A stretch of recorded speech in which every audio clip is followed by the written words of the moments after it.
This time on Square Roots. What a relief! I thought you'd never wake up. You were tossing and turning. What? Zelda? No, my name's Vanessa. You must still be feeling a little woozy. You are on the Square Roots podcast, and it's time for The Legend of Zelda, Link's Awakening.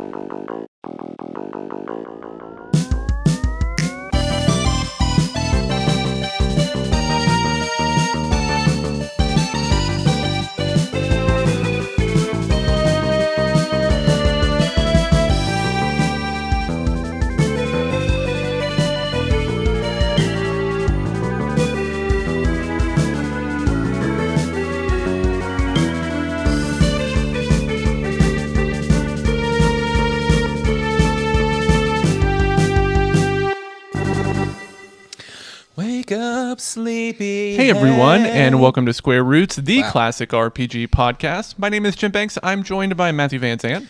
Wake up, sleepyhead. Johnny Bow Wow Brandon. Bow wow wow yippee yow yippee yay. And Vanessa. I'm Vanessa. And this is a podcast where we play and talk about your favorite classic RPGs one chunker at a time. And this is episode 1 of Zelda Link's Awakening. It's called Link Wakes The Up. Legend of Zelda Twink's Awakening. And it's a gay romance novel. Ooh. Like a Visual book? novel. Visual. Oh. No thanks. That's very popular, very timely. Jeez. Johnny's like, I don't even want to know about gay boys that aren't big and beefy. Yeah, exactly. Sorry, are you queer but not a large, hunky man? Then get fucked. That's pretty much my philosophy. Gay Wow. romance Okay. novels aren't for you, Johnny. They're for women like me. Exactly. To all of our gay, non-bear listeners in the audience, I apologize for Johnny's behavior, but not too much. He gets what he gets. I get what I deserve. Yeah, send us, if you have something you'd like to say to Johnny, squarerootspodcast@gmail.com. Remember that I'm single and alone because of my terrible attitude. I wonder why. Unlike myself. Johnny, do you if you see someone like that on the street, do you roll down your window and yell at them like Homer did to the nerd when he went to college? Johnny Hey, likes to drive around bear! Canada screaming at guys sitting alone on piers. I won't repeat what Let's he says to make them. out. Maybe that's what the guy was screaming at you. Yeah, Let's maybe. make out. Maybe there was a question mark at the end of that I didn't catch from so Yeah. far away, you know? Drop that F slur. I never realized it was a proposition. Well, how about we talk about there's been some sweet hot gaming, Goose. Oh, so much good This hot last gaming week. news. The most important, of Well, course, being... I want to start us off by saying, you guys heard about this DLSS 5? You guys heard about this DLSS 5? 'Cause, it makes games look really awesome. I Yeah. haven't Yeah, heard about it's it, like- and I want you to tell me. Okay. So it is NVIDIA released their new DLSS, which is like an upscaler. People actually really like the current gen Yeah, I use DLSS. it all the time. A lot of people use it who don't have newer computer components, but this DLSS 5 is like a full AI, basically like retexture that Relighting, it does on too. Yeah, and it looks stupid. It make your game look like AI slop. Everybody loves AI slop, right? It made. I'll put a picture in the chat for Vanessa because I'll just say that I think- had a real good fun day on whatever Tuesday or whatever when they announced that, because the internet did what the internet does and mocked it all day. To the point that the NVIDIA CEO had to come out and try and do some damage control, and his damage control was to say, "Oh, everybody else You're is wrong. wrong." Yeah, he Gamers was. are wrong. Vanessa, Let's have a look. All right, yeah. here it is with it off. It's this new Resident Evil game that Jim played. It looks fine. And with it on, why? What is that? Looks I think awesome. that is a particularly Looks way better. bad example. There's some parts where I feel like that's one of the better examples. Why does it turn her from a natural blonde into a bleach blonde? Like, why did the AI decide that was a thing that needed to be done? And it That's totally hotter. changed her face. Like, she looks It more does. So like it turned her like baggy, the bags under her eyes into like smoky eye makeup. Yeah. It plumped her It gave lips her up a like a wider Kardashian. jaw, big, full of lips. It did something to her nose too. Her nose looks way different. She I'm looks legitimately more, surprised it didn't give her fucking big old mommy sloppers.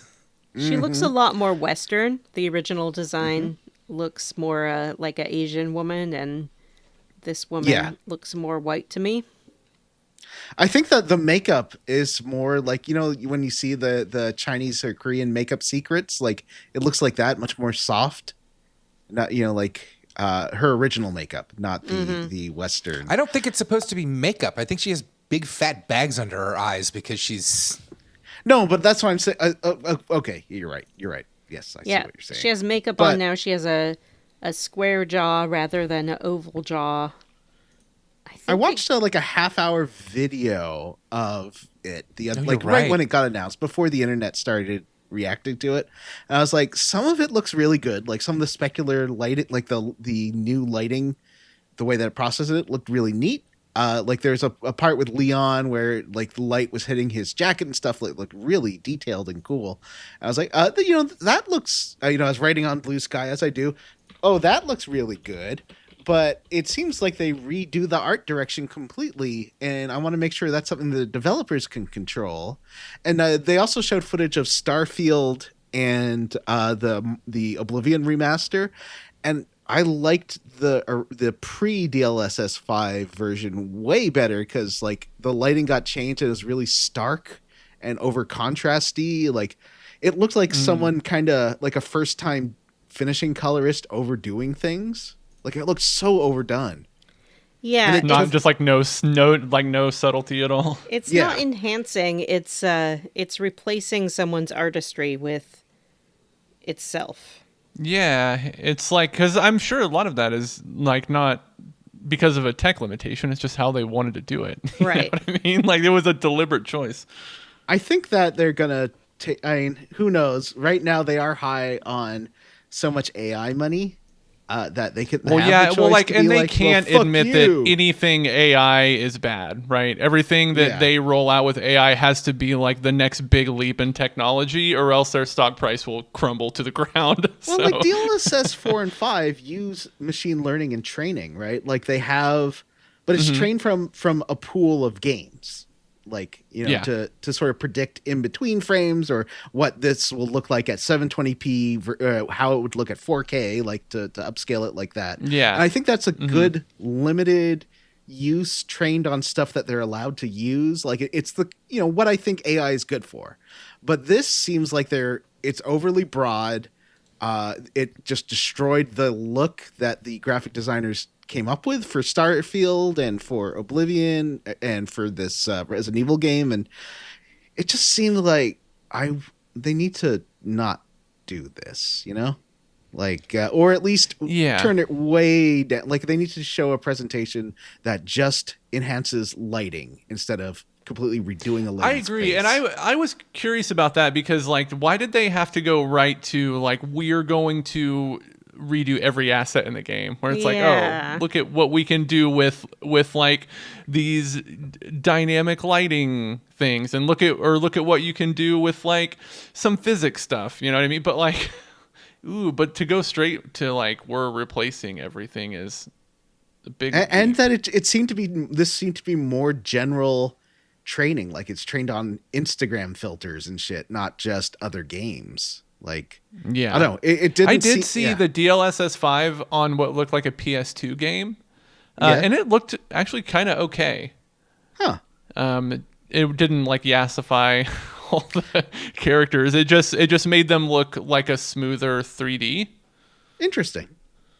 Yeah, I think that this technology could be cool, and that, you know, this is where graphic stuff is going, especially since actual rendering power is sort of plateaued a bit. Like we've all noticed this. Yeah. The games aren't looking that. I mean, they're looking better. They're incremental rather than crazy generational leaps now.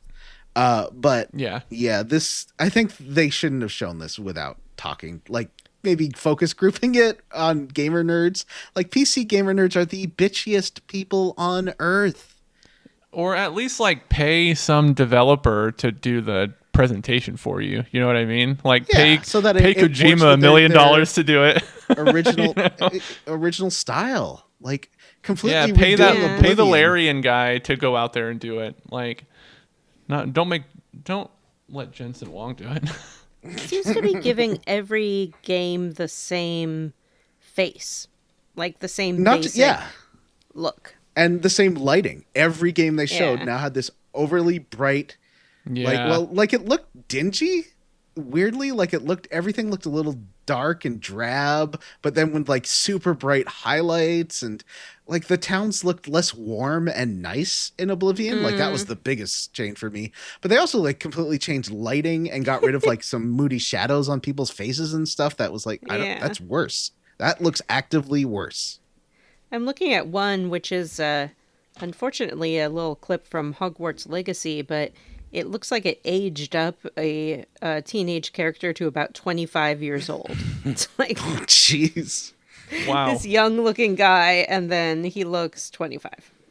Well, I mean, a lot of the stuff out there now is goofy fakes. Anyway, DLSS 5, AI trash filter.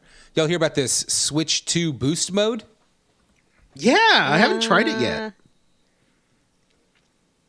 So Switch 2 Boost Mode is part of the latest update to the software of the Switch 2, and it basically takes your Switch 1 games that have not already been patched to do this, which some have, including Link's Awakening. But it automatically allows you have to turn it on in the settings, and then it allows you to play your old Switch 1 games in what is TV mode for those games, which is to say, like docked mode, which is to say it plays them in 1080p, and I think at a higher frame rate than it does in handheld mode. I think it can be a higher frame rate. Like there's some points where it might add too many effects and stuff in TV mode that it might be slower than rendering it in lower resolution. I'll have to try on stuff like Saints Row. I'm curious how that will look. It does have some drawbacks, like it messes with the touch controls if it's set to TV mode because it thinks it's docked, so it thinks you should be using the controller. You know? I do. I do know. Okay. Matt is Switch to boost mode. stupefied by the image I sent him of the Hogwarts Legacy DLSS. I was looking at that. compared Oh, to- is that what that's from? Yeah. I kept seeing that screenshot around, and I didn't know it was a Hogwarts thing. Ah, the ear. What if I don't want my games to look like AI slop? I mean, Too this bad. looks. Then you don't like the future. He does don't look think you- much older. Yeah. Like, it's about 20 years older, maybe. Like some of the Yeah. stuff looks great. Like the extra detail, the lighting can be good. Again, if it can be controlled and matches the scene. Because right now it doesn't look like it really matches the scene, right? Like that it wasn't having these bright highlights on the side, but like the fabric and stuff look better. But the color change, like there's an overall temperature difference. Like he was sort of bathed in warm light before, and now he's got cool light on him, and that's why everything's got that overly cool, cold look to it. His face is very dirty, which is weird because it doesn't look dirty in the other one in the non AI filter. Make him have clean faces. I don't want to keep talking about DLSS 5. Okay, Johnny, let's talk about something Starfield else. has a Honk. thing, and you're excited about it. Yeah, Starfield gets. I don't know if it's out yet, but it's getting this new free lanes mode where it plays more like a wing commander or a privateer, like where you can fly around space. It's not limited to certain zones, and you can do like full exploration. And it's going to give you like pop-ups of random worlds and stuff, like walking around in Oblivion. It sounds like it could be neat. I want to check that That out. does sound neat. I Yeah, bounced I- right Is off that still Starfield, on so I'd love Game to Pass or revisit whatever? it. You never? I thought you I don't- finished it. I didn't finish it. Apparently, it's did. got a bonkers ending, and it hasn't been spoiled for me, which is good. But I want to know what that bonkers ending is. Yeah, I'll be interested to hear your opinion on it, Johnny. Because Oh, you mine, fin- I was pretty cold on it. Oh, okay. So we'll see. Let's see. Spider-Man came out with a new trailer. Spider-Man Brand New Day, and also Dune 3, Yeah, Dune starring drugs. Timothy Chalamet, the world's most hated man. Why does everyone hate? So what happened? Like over the We weekend, don't like him I guess- anymore. Is We're he over ordered Timothy 3 Chalamet. breakfasts? He and throws only ate away 1? food. So What a fucking shithead! what a I'm gonna punch him in shit. his little face. Vanessa and I were talking about the weird Timothy Chalamet smear campaign, pre-Oscar smear campaign earlier this week. It was Yeah. baffling to me as well. I don't know. This is the kind of Goose that I love, so please honk all about it. Well, here's my the best explanation I've heard of it is that Chalamet seems to have a pattern of whenever he's promoting a film, he kind of stays in character for whatever that film is. So for like Call Me by Your Name, he was a soft, sensitive, shy boy. And for Dune, he was more like introspective and quiet. And then in Marty Supreme, he plays an asshole. And so he's just been going around saying asshole stuff and acting like an asshole. And people are like, but we don't like this now. And he's like, uh-oh, my strategy has backfired. Oh, no. That's a weird way to put it, because what I saw were a bunch of smear articles that didn't have anything to do with Marty Supreme or his PR campaign, and we're all just basically a bunch of like silly bullshit, like he gets 3 breakfasts made and throws 2 away. Well, he also said that people don't like ballet and opera, Oh no. and that he doesn't want Who to could be possibly agree with that? he doesn't want to be part of a art form that isn't popular. He wants to be a popular art form guy. I think that people sort of have the No. impression that he's more interested in being famous and popular than he is in the craft of acting. And people don't like that. No. There's nothing wrong with that, though.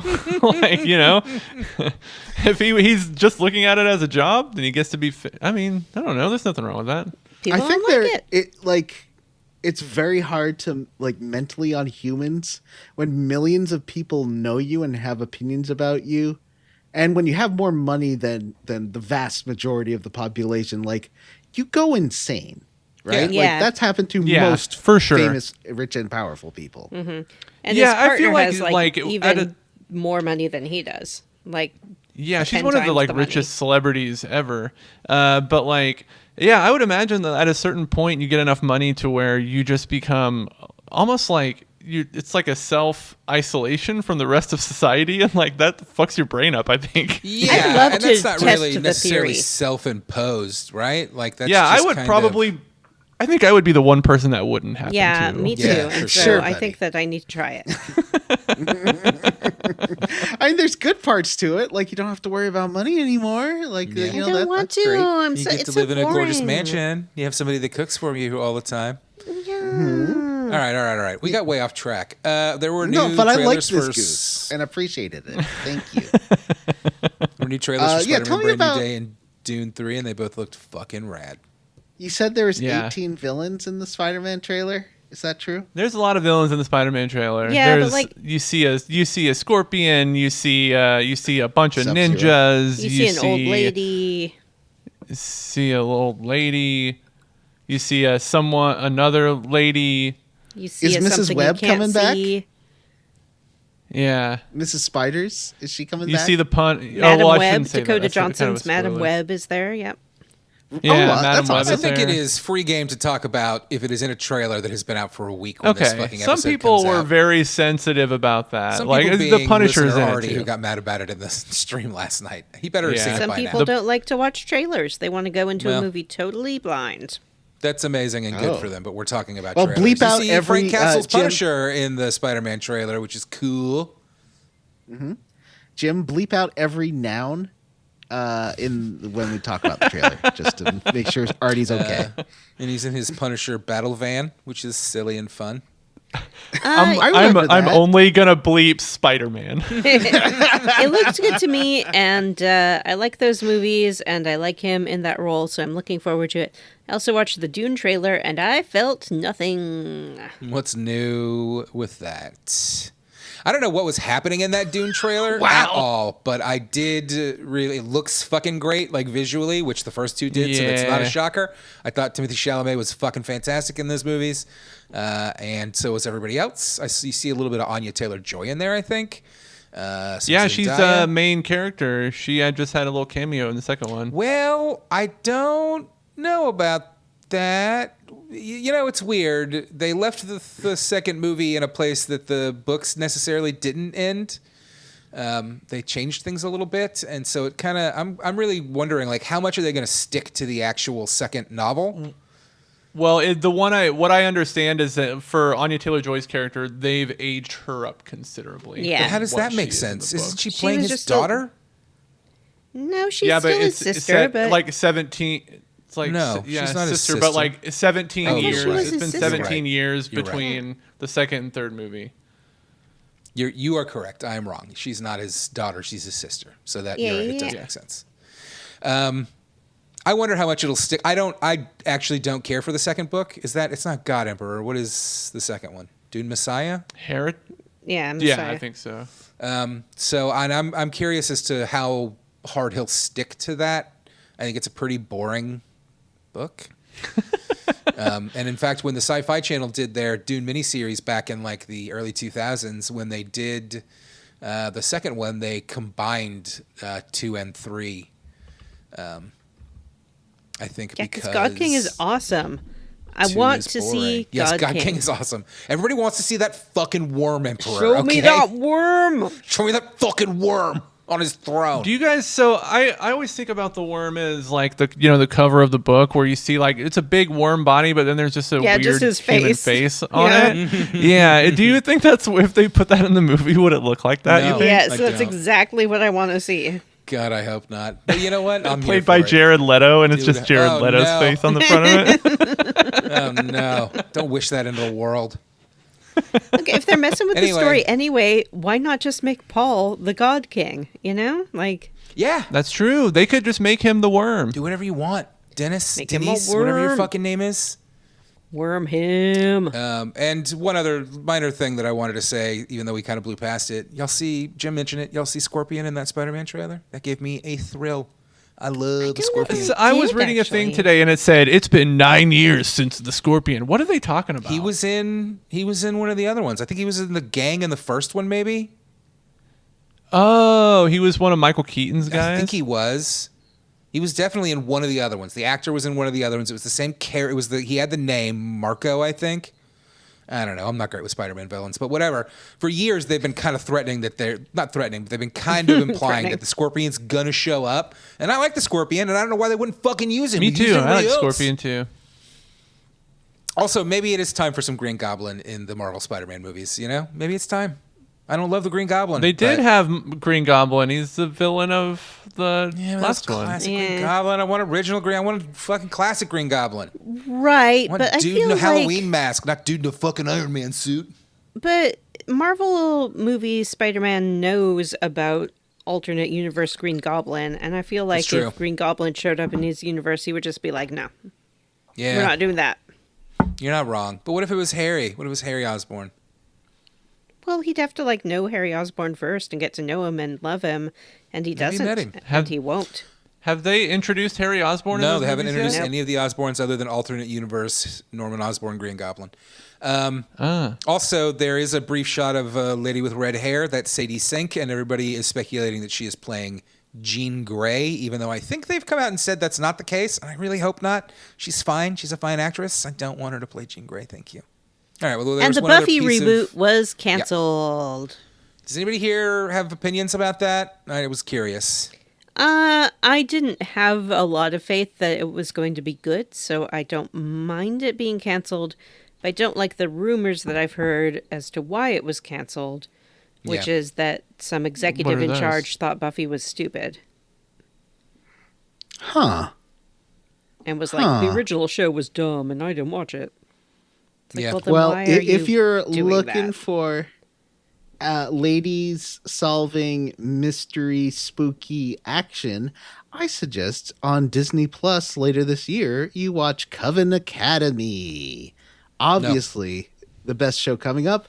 And is my name in the credits? Who's to say that doesn't matter? Don't think about it. Thought you weren't allowed to talk about shows that you're working on. It's done. It's done.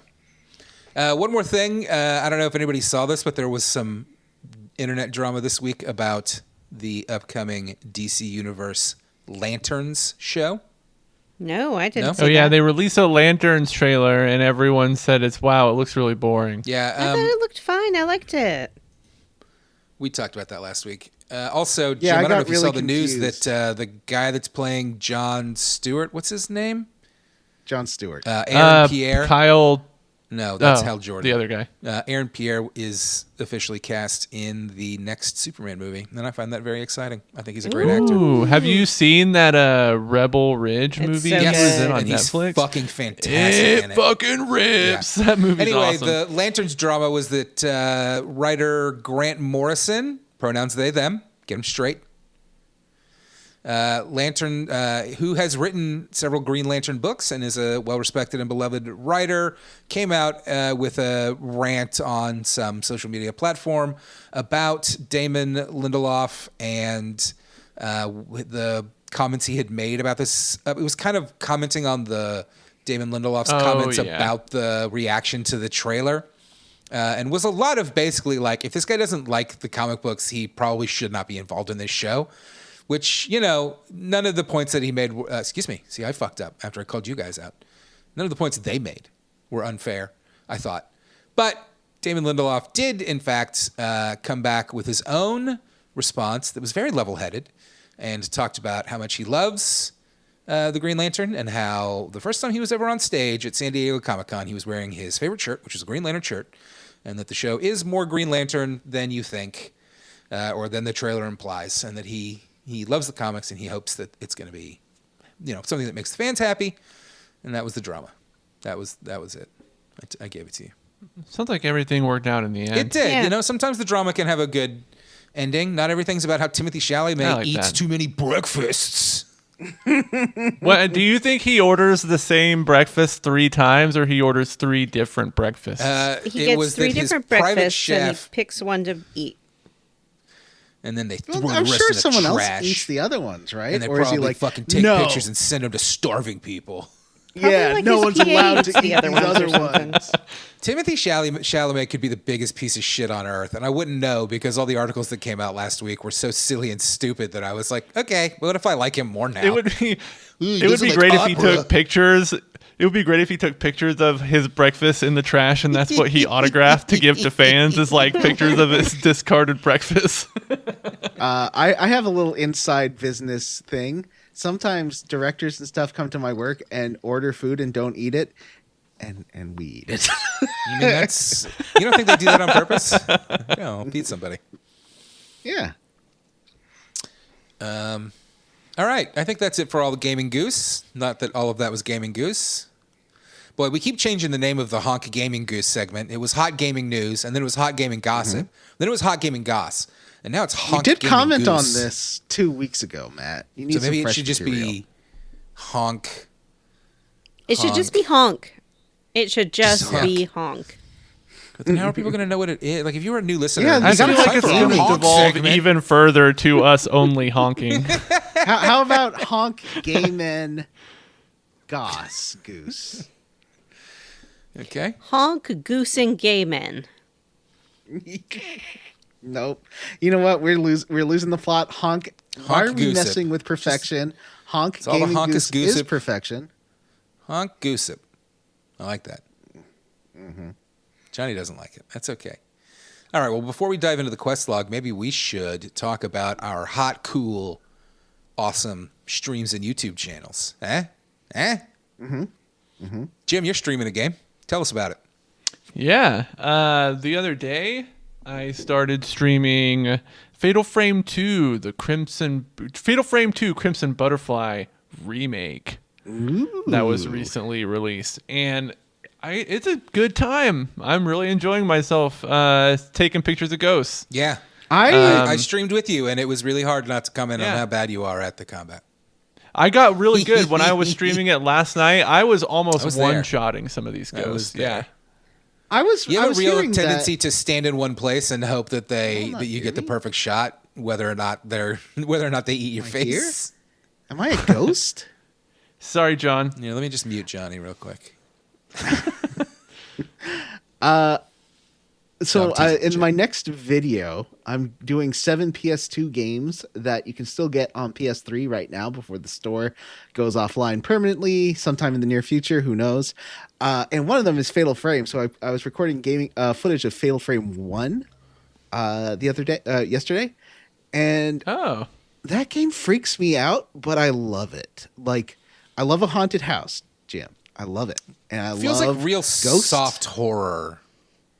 I don't know. That game freaks me the fuck out. Well, I haven't Matt. seen 1. I've only seen what Jim has played of 2. Yeah. So I can't I like say its much. use of like tight controlled angles. So I'm wondering, do you feel like with Silent Hill, is having free camera control good or bad for this game? I think it's good. I think considering like the way they've set up the environments and stuff, and like they've added like little side quests that you can do into like more areas. I feel like it serves what they've added a lot better than a fixed camera would. Does it still? Because in 1, I have like 1, 2, and 3 are all available on PS3. Does 2 have the like little bonus ghosts you can get? They're non-violent. The camera glows blue for a second, and you can like see like This one has a whole. So they've redesigned this, and like I'll be upfront. I've never played the original. Yeah. But like what they do with the camera is they give you different filters, and different filters you can do like different things with. There's some puzzly things that you do, but you can take like pictures of the non-violent specters and get even more camera points by taking their picture with a certain filter. Because you use those to level up your camera skills. Yeah. Yeah, that's from the original game. Yeah, but they've added like different types of film that like reload at different speeds, and they do different types of damage. Like there's a film that has a better long range, and there's a film that they can do like a lot of stagger damage, but it takes forever to reload. Right. So they've added a lot of cool little mechanics. I was really enjoying. I was playing on normal and 2-shotting the enemy, and I remember having a way harder time before. I think this is the first time the combat really clicked for me. Like how fun That's how it I is. feel. Like I've attempted to play Fatal Frame 2 before, or maybe it was the first Fatal Frame, and I found it way too hard. Yeah. And also, I said this on stream, but also like I'm really scared of Japanese horror games in general. Yeah, I think they're all really scary. Like I love the setting of like an old Japanese mansion. Like that's just it's foreign to me. Like I don't know. Yes, exactly. I think that's a big part of it. Is it feels a little more scary because it's so unfamiliar. Mm-hmm. So And where, you feel like where the- can people watch this? Oh yeah. You can watch this on YouTube. Look up our channel, the Square Roots Gaming on YouTube. We're Square Roots Gaming now. Our thumbnail is actually and- still Square Roots Podcast. Yeah, I didn't have a new logo. we can figure something out. Just make one. but yeah, just cut out. check us out podcast. there. You can just remove podcast and just put Square Roots. Okay. I do that on the. I'll do that. on the when I make thumbnails. I just kind of Oh, digitally okay. erase podcast, so it just says Square Roots. Yeah, it's got a good. Oh, that's a good idea. Canva has a good digital. Yes, it has a replace, magic like, eraser smart that's replace. fantastic. Yeah. And Oh, nice. an Okay. amazing background remover that fucking takes Oh, out cool. everything. All right, Square Roots Gaming, YouTube. I'm going to be Johnny, you were just discussing earlier what you were doing for your channel. Well, I also want to say that maybe I guess the next couple of Fridays, Matt and I are going to be playing Wing Commander, and maybe Jim, if Jim's free, he's certainly welcome to join us. Or he might do a competing stream. Sometimes Jim gets bitter if we're. I don't think streaming we and can wants both to- stream on the same channel at the same time. So I Oh, don't know how okay. he's gonna do that. I'm just He'll joking. probably make his You'll own be- little you'll channel. be- It will be called like Square Roots 2, Better Square Roots. Yeah. No, you're going to get Just demoted Jim. to Twitch. I'm going to kick you off and make you stream on Twitch. So I'm gonna try starting with Privateer 2. It's a bit of a frustrating game. So if it gets too annoying and I have to keep like restarting and loading saves, we might switch to Wing Commander 3, which is a lot more playable. But 2 has Okay. better Well, story. whatever is fine by me. I'm excited to see it. I did play a little Wing Commander back in the day and never got far in it because that type of like combat I just can't do the free space combat. I'm bad at it. But I'm very excited to see the game and to see more of it and to join. Yeah, so we'll see. Like, we're just gonna play some Wing Commander, and it might be. I'll start with Privateer 2, and if it's no fun, we will switch to Wing Commander 3, which I know, like, I'm good at. I finished that game a couple of times. So And yeah, Justin that's Timberlake's that. And in also, it, so that's cool. who? So Justin Timberlake. Yes, Justin Timberlake Right. is in. No. On my Bears and Games channel, I put up a couple of new videos. There is that review of Grid Legends, and now there is an Enchanted Arm. I think this one's really prime beef for Square Roots listeners, talking about Makoto from Enchanted Arms, all about Makoto. You can learn about what makes Makoto tick, talking about queer representation in media and why I liked it, even though some people don't like Makoto. But I think it's fine because I'd rather not just be gay, but not that kind of gay. I hate that bullshit. And that's what there's a whole section of video about that, so I don't want to repeat myself. Although I do like Abraham Ben Ruby playing a gay character because he's dreamy. I liked your Although there's Makoto not- video, Johnny, even though I didn't like to play Enchanted Arms. Well, you didn't, did you? Didn't you just watch it? I gave it a little try, but in the end, I Okay. just watched it. Yeah. And so I'm working on another video on 7 games that you can get right. PS2 games you can get on PS3 for like super cheap. And that's kind of the premise of the video because right now PS3 is a really good resource for people who like retro games. And I think that's cool because you can still get PS3s for cheap. They aren't crazy expensive. And because there's millions of them made. Get a Slim. If you get a PS3, get a Slim. Because the original model dies after a couple of years because it wasn't very well made. Get a PS3 Twink is what Johnny is saying. No, they're disgusting. I had No the one bear did them. version, and mine overheated while I was playing Bioshock 3. Oh, no. Yeah, so definitely get the Slim if you're going for a PS3. I'll talk about that in the video. Anyway, yeah, check out Bears and Games Neo. It's on YouTube. If you want me in this but not have to listen to other people talk, it's the ideal channel for you. Matt's walked away. He was very hurt by me implying. He's giving us the finger. Yes. But I'm glad you all liked it, and you liked. I did steal Vanessa and Matt's Vindication dance. And Yeah. put that in my video. But it was cute, so I wasn't so mad. You're only But a I little did mad. deserve a credit for the song. You did throw a brick through my window saying, "Please give me credit for song and dance." You could have just asked.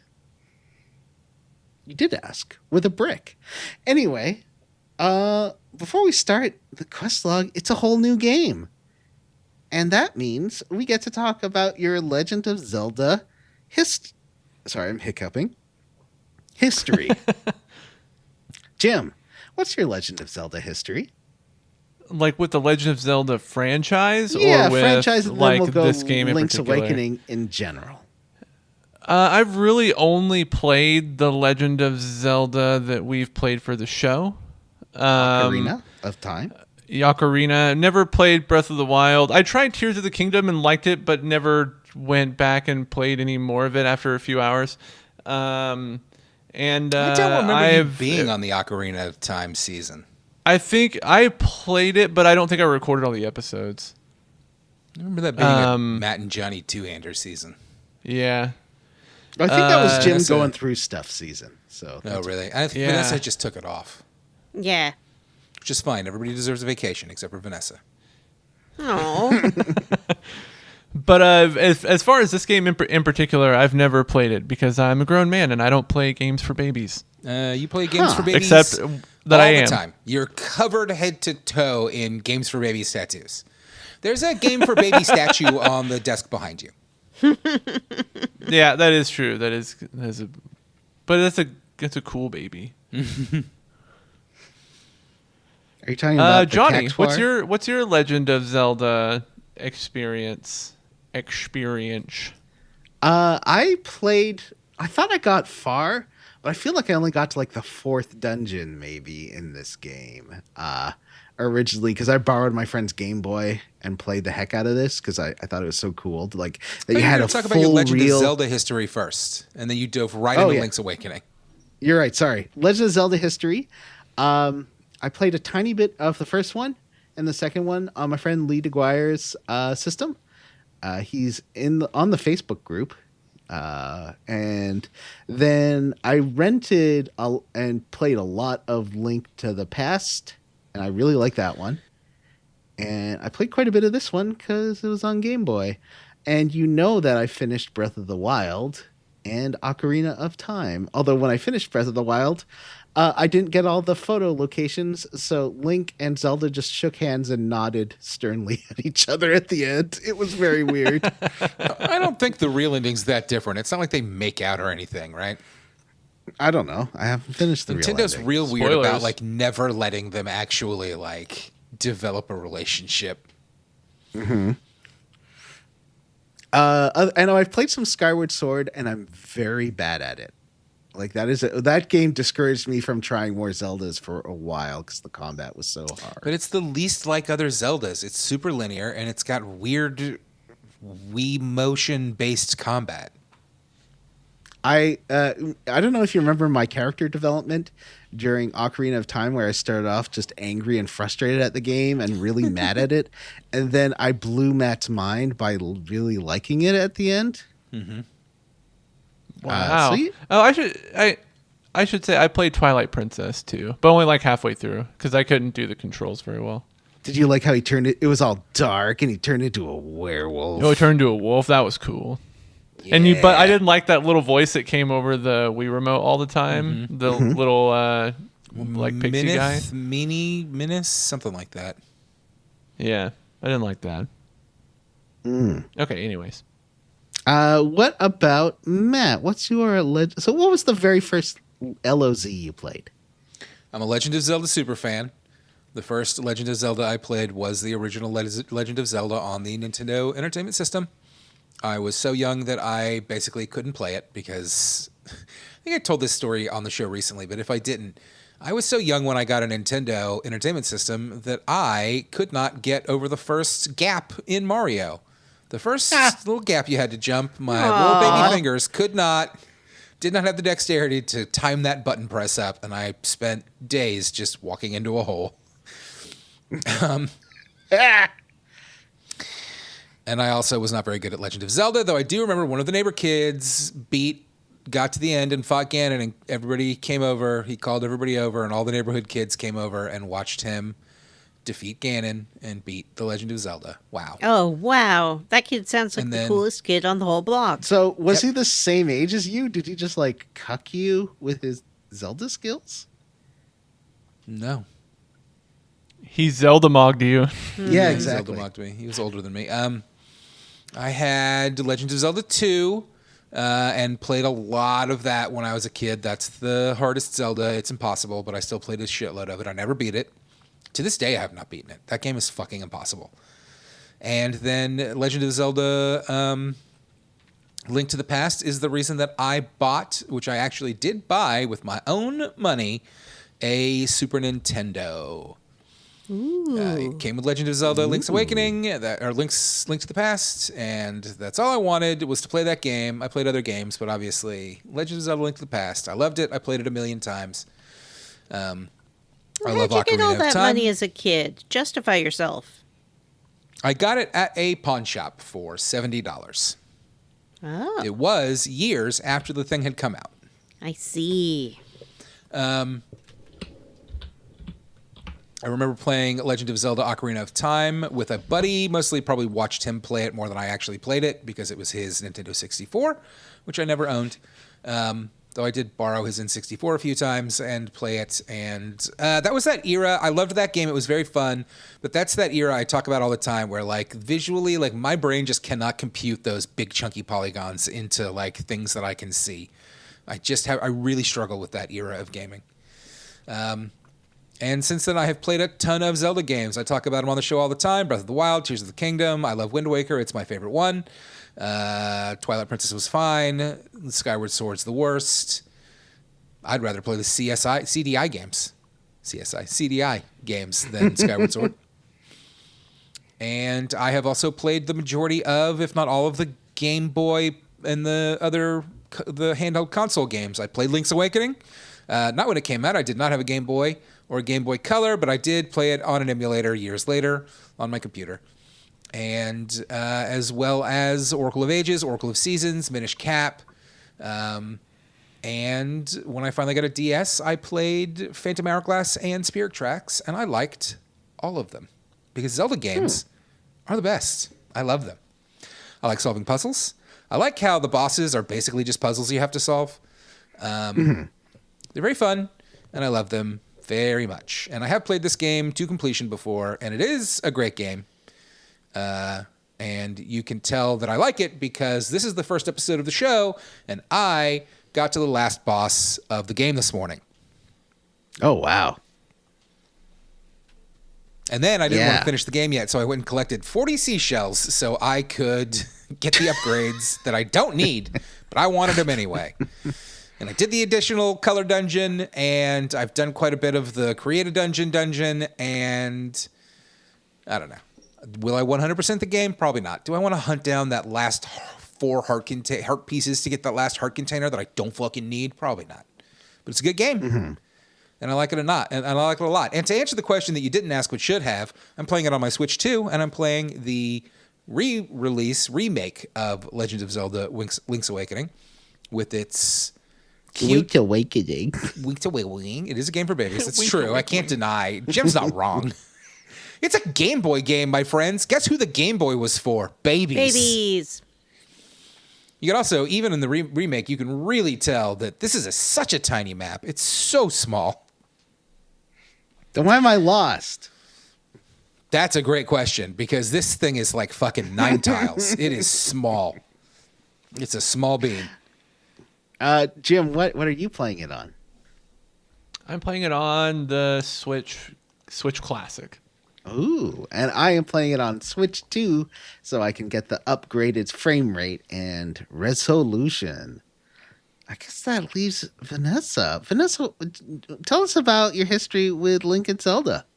I'm aware of Link and Zelda, and recently I did get a little Zelda amiibo so I could unlock the special Zelda items in Animal Crossing. I've played some of Link to the Past. I have played some of, I guess, Ocarina of Time. I think I actually tried starting that game for the show and then didn't finish it. And I have never, ever finished a Zelda game. It's my dream and my goal to try very hard to finish this Zelda game and have it be the first game that I actually get through. I think I can do it because it's a game for babies. Not for the podcast. For me. I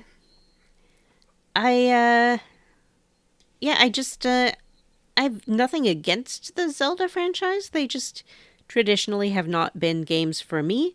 I think that I find Link difficult to deal with because he is a little blank boy with no personality. I love dialogue and story, and the Zelda games tend to be a little bit minimal in those areas because Link is just a little blank boy with no personality. But he's awfully cute in this game, and they look like tiny little babies, and I'm gonna do my best. Well, that's great. I hope you do finish it.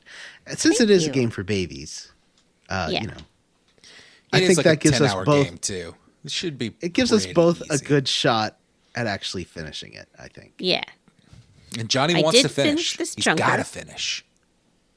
I'm obligated to finish this game since I was the one that picked it for the. I would for like the to poll. know. Jim and I were talking about this last night. Why did you pick this? It did not feel like a Johnny pick. I don't know. I've always wanted to play it, and it's all killer, no filler. So I wanted a game that people liked. I believe you meant to say All Bangers. Sorry, all bangers, no wangers. So that's why I picked this game, and plus it's really cute. I started playing it on the Switch Virtual Console, but I was like, I should probably play this new version. Yeah, why not? And so I'm gonna have finish been. this thing. So if you want, I can go back and play the Switch Virtual Console version of the Game Boy Color game, just so that we have something to compare it to. Yeah, and listeners, you can play whichever version you damn well like. I'm not Yeah. your dad. We're not your dad. Yeah, none of us are, I am your dad. except unless Go to Connor's bed. listening. But Connor, go to bed. Don't listen to this podcast.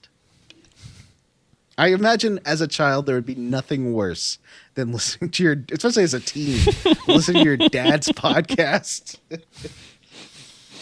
I like to think that one day I'll be dead and they'll have several hundred episodes of this show to go back, and they'll be like, wow, this is what he was doing with his time instead of spending time with me. Making dick jokes on the internet. Cats in the filthy cradle and jokes on the silver internet. Spoon, little boy blue and the man on the moon. When you're coming home, son, I don't know when we'll get together then, son. You know how good times. I've wasted my life. I definitely have. All right, so we start off with a new anime cutscene. Amine. Yeah, a new anime cutscene because before It it was was like awfully sprite art. anime. 10 seconds long. Link's sailing Link's on a on- boat. Mm-hmm. For reasons. This And game he is crashes. a direct sequel to Link to the Past. This is Right. Link to the Past's Link. Yeah, at the end of that game, famously, Link and Zelda break up after a few months, sort of like that Final Fantasy X2 or X3 voice drama. Link and Zelda break up, and Link's like, well, fuck you, I'm going sailing. And so that's where this game starts. I imagine most listeners know this, but just for the record, The Legend of Zelda has a weird timeline. It's a bit like Mario in that Nintendo does not seem to want to commit to anything, which I don't really blame them for. So most mainline Zelda games, it is not the same Link and Zelda in each of these games. It is a new boy and new girl, and that is why Hyrule is different every time. Oftentimes, several hundred or thousand years have passed in between. Yes, Johnny. Oh, sorry, I was waving because it zoomed out, and it looked very dramatic. Okay. Sometimes the sequels are direct sequels. Majora's Mask is a direct sequel to Ocarina of Time. This is a direct sequel of Link to the Past. There is also Link Between Worlds, and the Oracle of Ages and Oracle of Seasons games are all direct sequels to Link to the Past. And Phantom Hourglass and Spirit Tracks are direct sequels to Wind Waker. And I guess Tears of the Kingdom is a direct sequel to Breath of the Wild. It's the same Link and Zelda, right? Yeah. Yeah. Yes. Yeah, 100%. So, Link is on a boat, and there's a storm, and Link gets caught up in the waves. I really like if you go back and look at the Game Boy or Game Boy Color version of it, I love that sprite animation opening. It was really impressive for the time, especially on a Game Boy. You go back and watch that. It looks real good. But Link wakes up on the shore, and there's a little cutscene of a girl walking up to Link and like poking him with a stick. I was reading a bit about this game before we played it, and some of the early reviews for the original game complained that it was not in color, which seems like a weird thing to complain about for a Game Boy game, because a Game Boy does not do color. Right, it's just green. It should have been on a different system and be a different game. That's the Well, review. technically, green's a color. It's true. Yeah, and there's 4 shades of green. Or like a browny gray if you play it on Pocket, but I don't think Pocket was out yet. So yeah, it had to just be that like weird green. And It's there the only was way a you play it. re-release for the Game Boy Color called Link's Awakening DS that added the color dungeon. Which Matt is obsessed with. He really wants us to play this color dungeon. He talks You about certainly it every don't have day. to, but as I have said multiple times, it is super easy and super worthwhile. Well, easy might.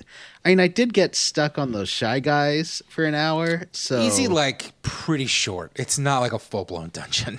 I got stuck in that dungeon too it was hard. for a long time. You guys are going to get stuck in some of these dungeons, okay? Dungeon 7 was, even I was a little like, Jesus fucking Christ, like, come on. Don't be ashamed to use a guide if you need to. We've always been pro I guide on did. this show. I'm not ashamed to But use a guide if I I am need ashamed. to. I am pro guide. I do not need or have used a guide for this game, except for this morning when I was like, I'm not hunting down all these fucking seashells. Just tell me where they are. There's 50 of them. I'm not doing Yeah. it. So Link wakes up in a house, and this girl's like, "Finally, you're awake," as Vanessa said.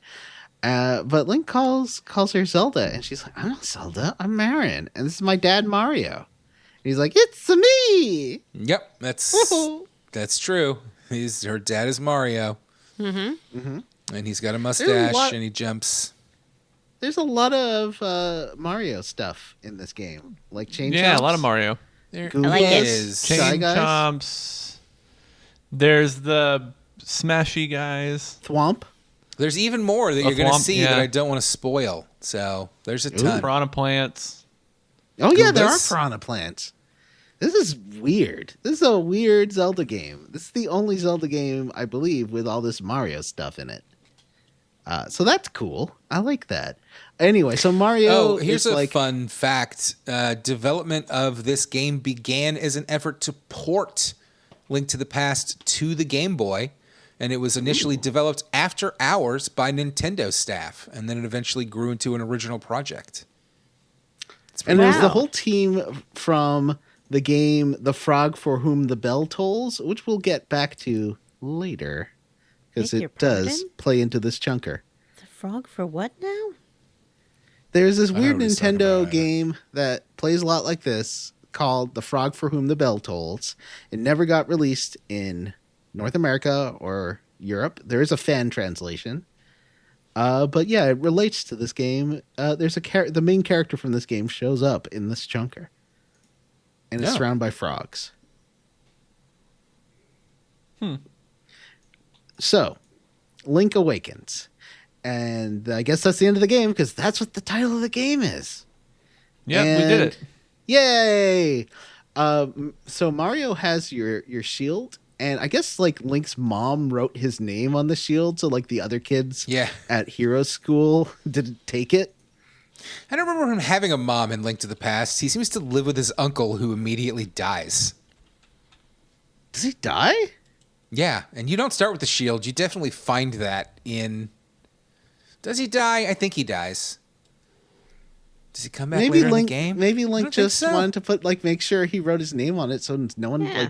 thought that shield was theirs. Yeah. He probably Yeah, wrote his I own mean, name on his shield. Link to the Past Yeah. Link is straight up just like a little kid. You never really know in the original Zelda. Like, is he a kid? He looks like a kid, but it's all blocky sprites. And then Link 2, he's definitely like older. Is Link to the Past Link the same Link from the first two Links? No. No. Okay. Jim and The I timeline is both- weird, and I don't fully get it. But I think that the original Legend of Zelda is set like thousands of years before all of the other Zeldas, and it's in a timeline where Ganon won.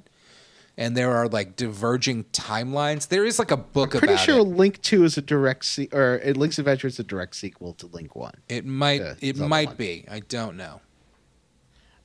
Jim and I both named our characters something different. I named mine Lunk, L-U-N-K, as I've been doing for 25 years. Jim, what did you name your Link? My Link is named Lonk With an O. with an O. Adventure of Link is Matt? a direct sequel to the original. I named him Link. I always name him Link. That's fine. I like the name Link. Vanessa? I name characters Link in other things. That's how much I like it.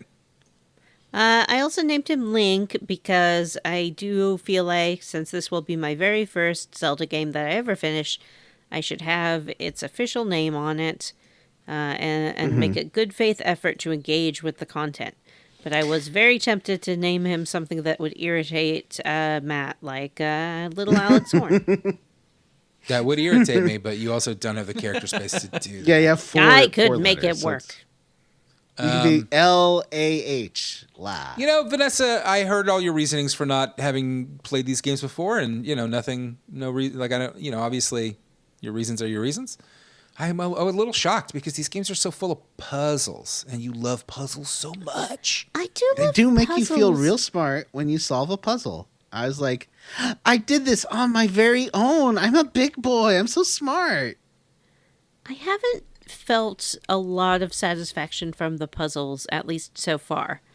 There's just something about the way these puzzles are set up that they don't, I don't know, they don't give me that serotonin boost that I love in a puzzle. Oh.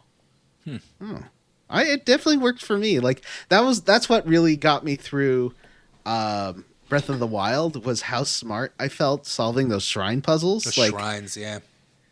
Yeah, they're great. What good puzzles. Very good puzzle design. Anyway, Or so you got your in Breath of the shield. Wild, you can also sometimes just break them, and that's also very satisfying. Mm-hmm. Like the ones where you have to move a ball around on like a what's that called? It's almost like, is it a Chinese maze type thing where you have to move a ball around on a thing? And Yeah, and if those you just marble maze smack things. it around hard enough, sometimes it'll go in the right spot, and you're like, I did it. I didn't know that. I'm a genius. So you start off in this town called, was it Maze Village? John, you wrote the notes, so it is Mabel, your I think, right? job to Mabe write Village. down the things like names of towns. Yes, it's Mabel Village. Mabe. Mabel. Mabe? Mabel. And if I'd written it down, we wouldn't even be having this conversation. So bad, good Johnny. point. So I started walking around. This town is full of adorable misfits, and I love it. I think my favorite man is there's a man who you can call on the phone, and he's so happy to talk to you, and he loves to talk to you. But if you talk to him in person, he's like, could you please call me on the phone? I don't like talking in person. And I love that. That's so cool. There Vanessa are a lot met of his- little phone booths around the world, and he's like your hint guy. Vanessa met his wife, Mrs. Yahoo. Her name is Grandma Yahoo, and of course we know what she means by Yahoo. She is down to clown, and by clown I mean Yahoo with you. This is our first sexy grandma She's in a married long time. to sweet, adorable They have an phone open man. relationship, Johnny. Oh, okay. Yeah. That's fine then. He's I a mean, child, though. Yeah, No, but he's an old man. nevertheless, when No, Link. when Link No. approaches her, she opens right away with Yahoo! Yeah, with a question mark at the end, you know? Yahoo! How do you think that's supposed to be read? Vanessa just did it. Yeah. Yahoo! Either that or it's like she's like goofy, you know? Yahoo! Yahoo! I No, think I Vanessa's think it's like, interpreting it like, you, a man. That's how Vanessa interprets it. Oh, Vanessa's frozen or not moving, Yeah. but I think she can't move that little. No, she's frozen. Yeah. I froze. Anyway, so there's missing. What? Oh, you're back. You I'm popped back. in just in time to say froze.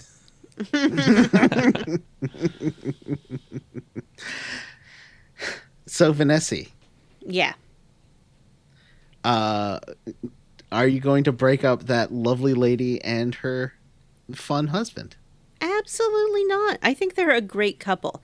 I like that she is outgoing and he is introverted. I think that's a really good combination for any couple. The outgoing one can help the introverted one get experiences and come out of their shell, and the introverted one can provide a safe, calm environment for the outgoing one when they get too overwhelmed by everything that they have going on in their life. And I want them to be together and to be happy and to Yahoo all night long. And Yeah, you know, but his again, they favorite do way to have- Yahoo on the phone. That's Yeah, right. he He's is a into Yahoo phone guy. Yahoo. But they do have an open relationship, so Of course. Yeah, canonically. confirmed. So Yeah. what happens, Johnny? We got to go to the beach, right?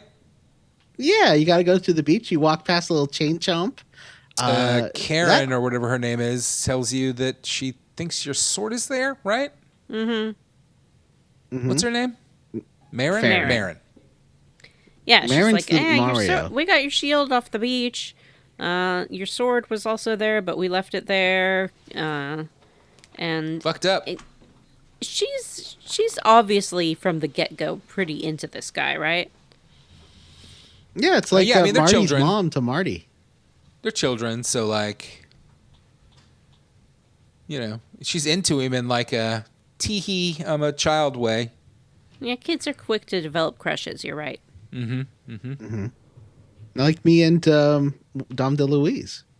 Like you and Dom DeLuise, he developed a crush on you so fast. I know. Well, that would be inappropriate. That would be It was wildly a cute- inappropriate. Kid crush. What way? He's never met me. So we head down to the beach. There's these kids playing catch. I love that all the kids in the town know all the like game functions, but then are like, but I don't know what that means because I'm just a kid. Yeah. There's also a library that you can go in and read little tutorials on how to do stuff. Also, down on this beach, there is already, the game is setting up a lot of like, hey, guess what? You're going to need to come back here. There's some big rocks that are too heavy for you to pick up. Matt, I'll be able to get that book if I run into that. That's right. Bookshelf, that book on top, I think I can. Where get do you that think book. that book's going to lead you? I hope it's a colorful place. Oh, is that book?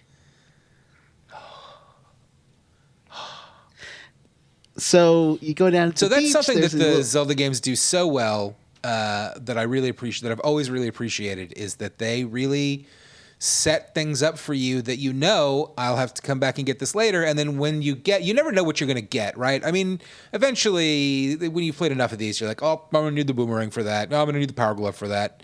But, you know, like you said, like you got that, you realize like, oh, the library, oh, there's that book. And there's another one, but I haven't got a magnifying glass yet. It's for so the satisfying when you kind of get that aha moment. Also, we're a little jumping ahead here, but once you get those boots, you can run into all sorts of stuff, like trees that have apples on them. Oh, The yeah. cutest little apple eating animation is the best. What are the apples? Do they regain health?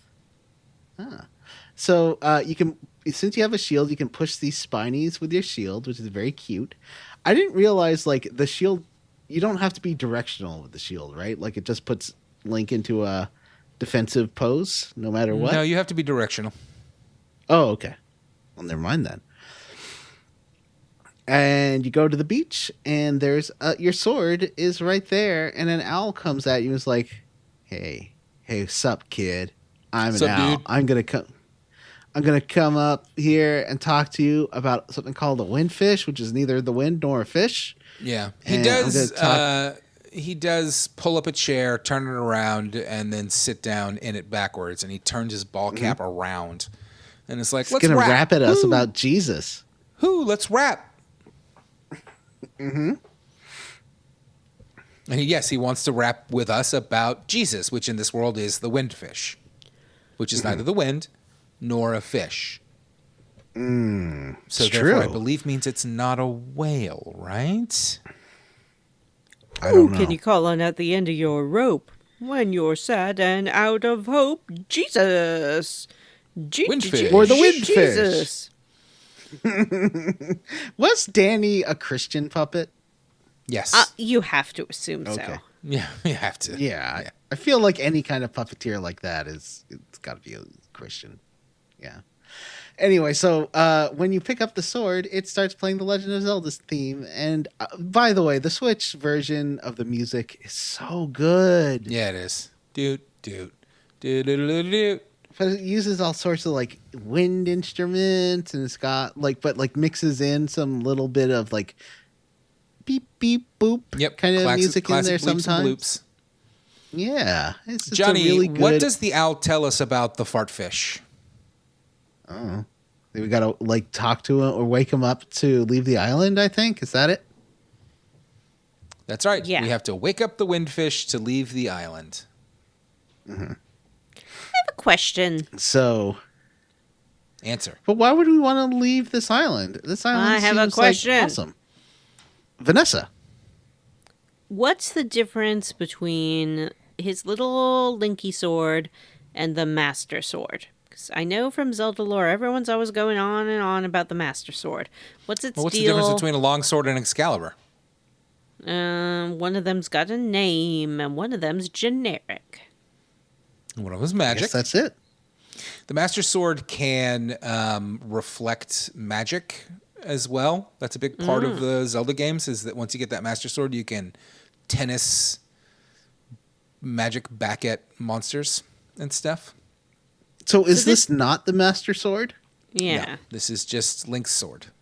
But shouldn't it be Oh, if this okay. is a sequel? Like, he would have the No, Master because Sword, the Master right? Sword goes back into its place when it's been used. Oh, You don't just have it okay. forever. Right. That makes sense. Or it shatters. Sometimes it shatters. Or it shatters. Yeah, that's just a Breath of the Wild thing, I think. Just an excuse they made for their weird breaking items. Tears of the Kingdom thing. Does he get that? You do get the Master Sword. You must. I don't. And it must No, break you as do. well, Yeah, right? No, but you get it you get it in Breath of the Wild, and Tears Yeah. of the Kingdom right at the beginning it breaks. Yeah, but it also breaks in Breath of the Wild Oh, does it? because of their weapon degradation. Oh, mechanic. you're right. And then it takes like 5 minutes to come back. It's annoying as Right, fuck. So I guess like there's stuff to do. There's like but the first place we need to go to is the mysterious forest. The game sort of guides you there. The owl sort of tells you, hey, maybe check that place out. And if you call that sweet old man, he tells you to go there. And Well, if you and talk Marin, to, if you go back and talk to Marin, her dad Mario, she says has gone, I think, mushroom picking in the and then mysterious she forest. sings at you, which is very awkward. Like, am I supposed to stand? Do you think she's upset that I just walk away as soon as she starts singing at me? I was worried that she would be upset if I walked away, so I did just stand there, and it was not enjoyable. Ah, you're crazy. I love her song. The Windfish Well, I was song. playing It's it great. on mute. Okay. As Vanessa does. Vanessa's I mean, like, I know that fuck that's you, a Vanessa sound design. thing, but the music in this game is great, Vanessa. You should maybe like give it like just a taste. Just give Well, it a I try. did actually. I played it unmuted when I first started it, but I like to play this in common areas with common people about me. Peasants and the riffraff and Yeah. all of those people who heap upon me praise and revel in my presence. And The so Switch does I, have a headphone Vanessa jack. goes to So, a just to help you out. That's true. supermarket. I could I headphone it. don't know why, but we had to start it somewhere. So it started there. Is this that Vanessa Tim said Curry pretend- Halloween song? Is that what you're singing? Yeah, that's it. Well, I find it difficult to play Welcome a game back, Jim. without We having missed you. like a podcast on or something to also engage me because I don't know. I guess I have ADHD. I like to That's okay. I've been doing this a lot. I did it with Mario RPG 2. The games for Switch games because we did this in Mario RPG recently. I get up real early and I have like a couple hours to kill before I have to work. And instead of doing something productive with my time, like exercising, I like to lay in bed on my fat ass and play on my Switch. Matt, if it's raining, I have to use the elliptical before. Well, I don't have to, but I do cardio before I do the weight training, and it sucks so hard, Matt. I hate it. I hate being on an elliptical. I want to be doing anything else. Yeah, it's a nightmare. I've had an elliptical. I've had an exercise bike, like with the fan. And I've had a treadmill, and I have learned that the sitting in one place and just doing like an exercise is the worst thing on the planet. I hate it. And Those it's the same boxing thing. games I are want a little... to do anything else. I've even tried I'll put the TV on and I'll watch TV while I do this, and even that is not. It does not work. Like I'll put a video on, but it makes me hate whatever I'm watching. Yeah. But that's why I like those Dance Central games, because they are fun. Like that's the only, like the boxing games still feels like work to me, but Dance Central games, those are just like, that's the closest I can come to enjoying cardio or hiking. Like where I'm outside, I can look at birds and things, and then I don't notice that I'm exercising because I'm having fun. Johnny famously loves looking at birds. Mm-hmm. I do. Little birds and little mices, or that hiking trail that has the dog park, the leash-free area. That's so cute. Have I told you guys about my squirrels? No. I have the fattest squirrels I've ever seen in my fucking life in my new place. Ooh. They're bigger than my cat. They're so fucking fat. And the trees around me are like, they're not even really palm trees. They're all like the trunks are like handful sizes. Like you could wrap your hand around them. And these fat squirrels are scrambling up them, and the trees are like bending. Does it bring you joy to see the fat little squirrels? I love the fat squirrels. Yay. You should name them. Name them Jim. Yes. Or Link. Link, Jim, Vanessa, Johnny. Then get really attached to them, and surely none of them will get killed by cats or dogs or coyotes. I don't think there are coyotes in Florida, are there? I think there's coyotes pretty much all over North America. I'm a You got coyote. a coyote down there, Matt? Yeah, I told you the horror story that I won't repeat. Oh, yeah. Yeah, you're right. Oh, Yep. yeah. Anyway, so where was I? So we go back to the town, and we talk to Marin, and she awkwardly sings at us. And then you can go to the mysterious forest, and this is so sweet and fun. Jim, you go in there. how do you feel about Marin's song? Do you feel like it's awkward that she sings at you? No. Do you like the song? No. I did like the song. I like most things about this game. Do you like the music? Yeah. Did you like the Tanuki? So there's a Tanuki, and I I want to suspect talk Jim to didn't play this Tanuki. game because he is. I played it. He played it. He Yes. was talking about Yeah. the dungeon he got stuck on, like I did. Jim's I been got quiet stuck for in 20 minutes. every dungeon, actually. And I got lost wow. so much. I just thought kind of I'd be have the to. worst You guys one, haven't played a Jim. lot of Zeldas, so like I think that as you go along, you'll get it. Like they're not complicated puzzles. It's not that they're hard. It's just that you kind of have to learn the way these games work. You know, They do kind of loop around a bit. they do. Anyway, Dance so for us, Jim. Dance. yeah, dance, Jim. Dance, He's doing magic it. He's dance. doing it. He's doing it. Look at him go. Do do do. I'm listening So to. you talk to there's- this I Tanuki. do have some music playing in the background of you guys. And the Tanuki's like, "Hey, I sneeze at things. Like powders make me sneeze. So just be careful. I got like an allergy. Be careful, man." Yeah, but he won't let okay, you pass so him. So like, I'm gonna make you sneeze, asshole. Well, I tried passing him, and he magicked the place and made me like go somewhere else.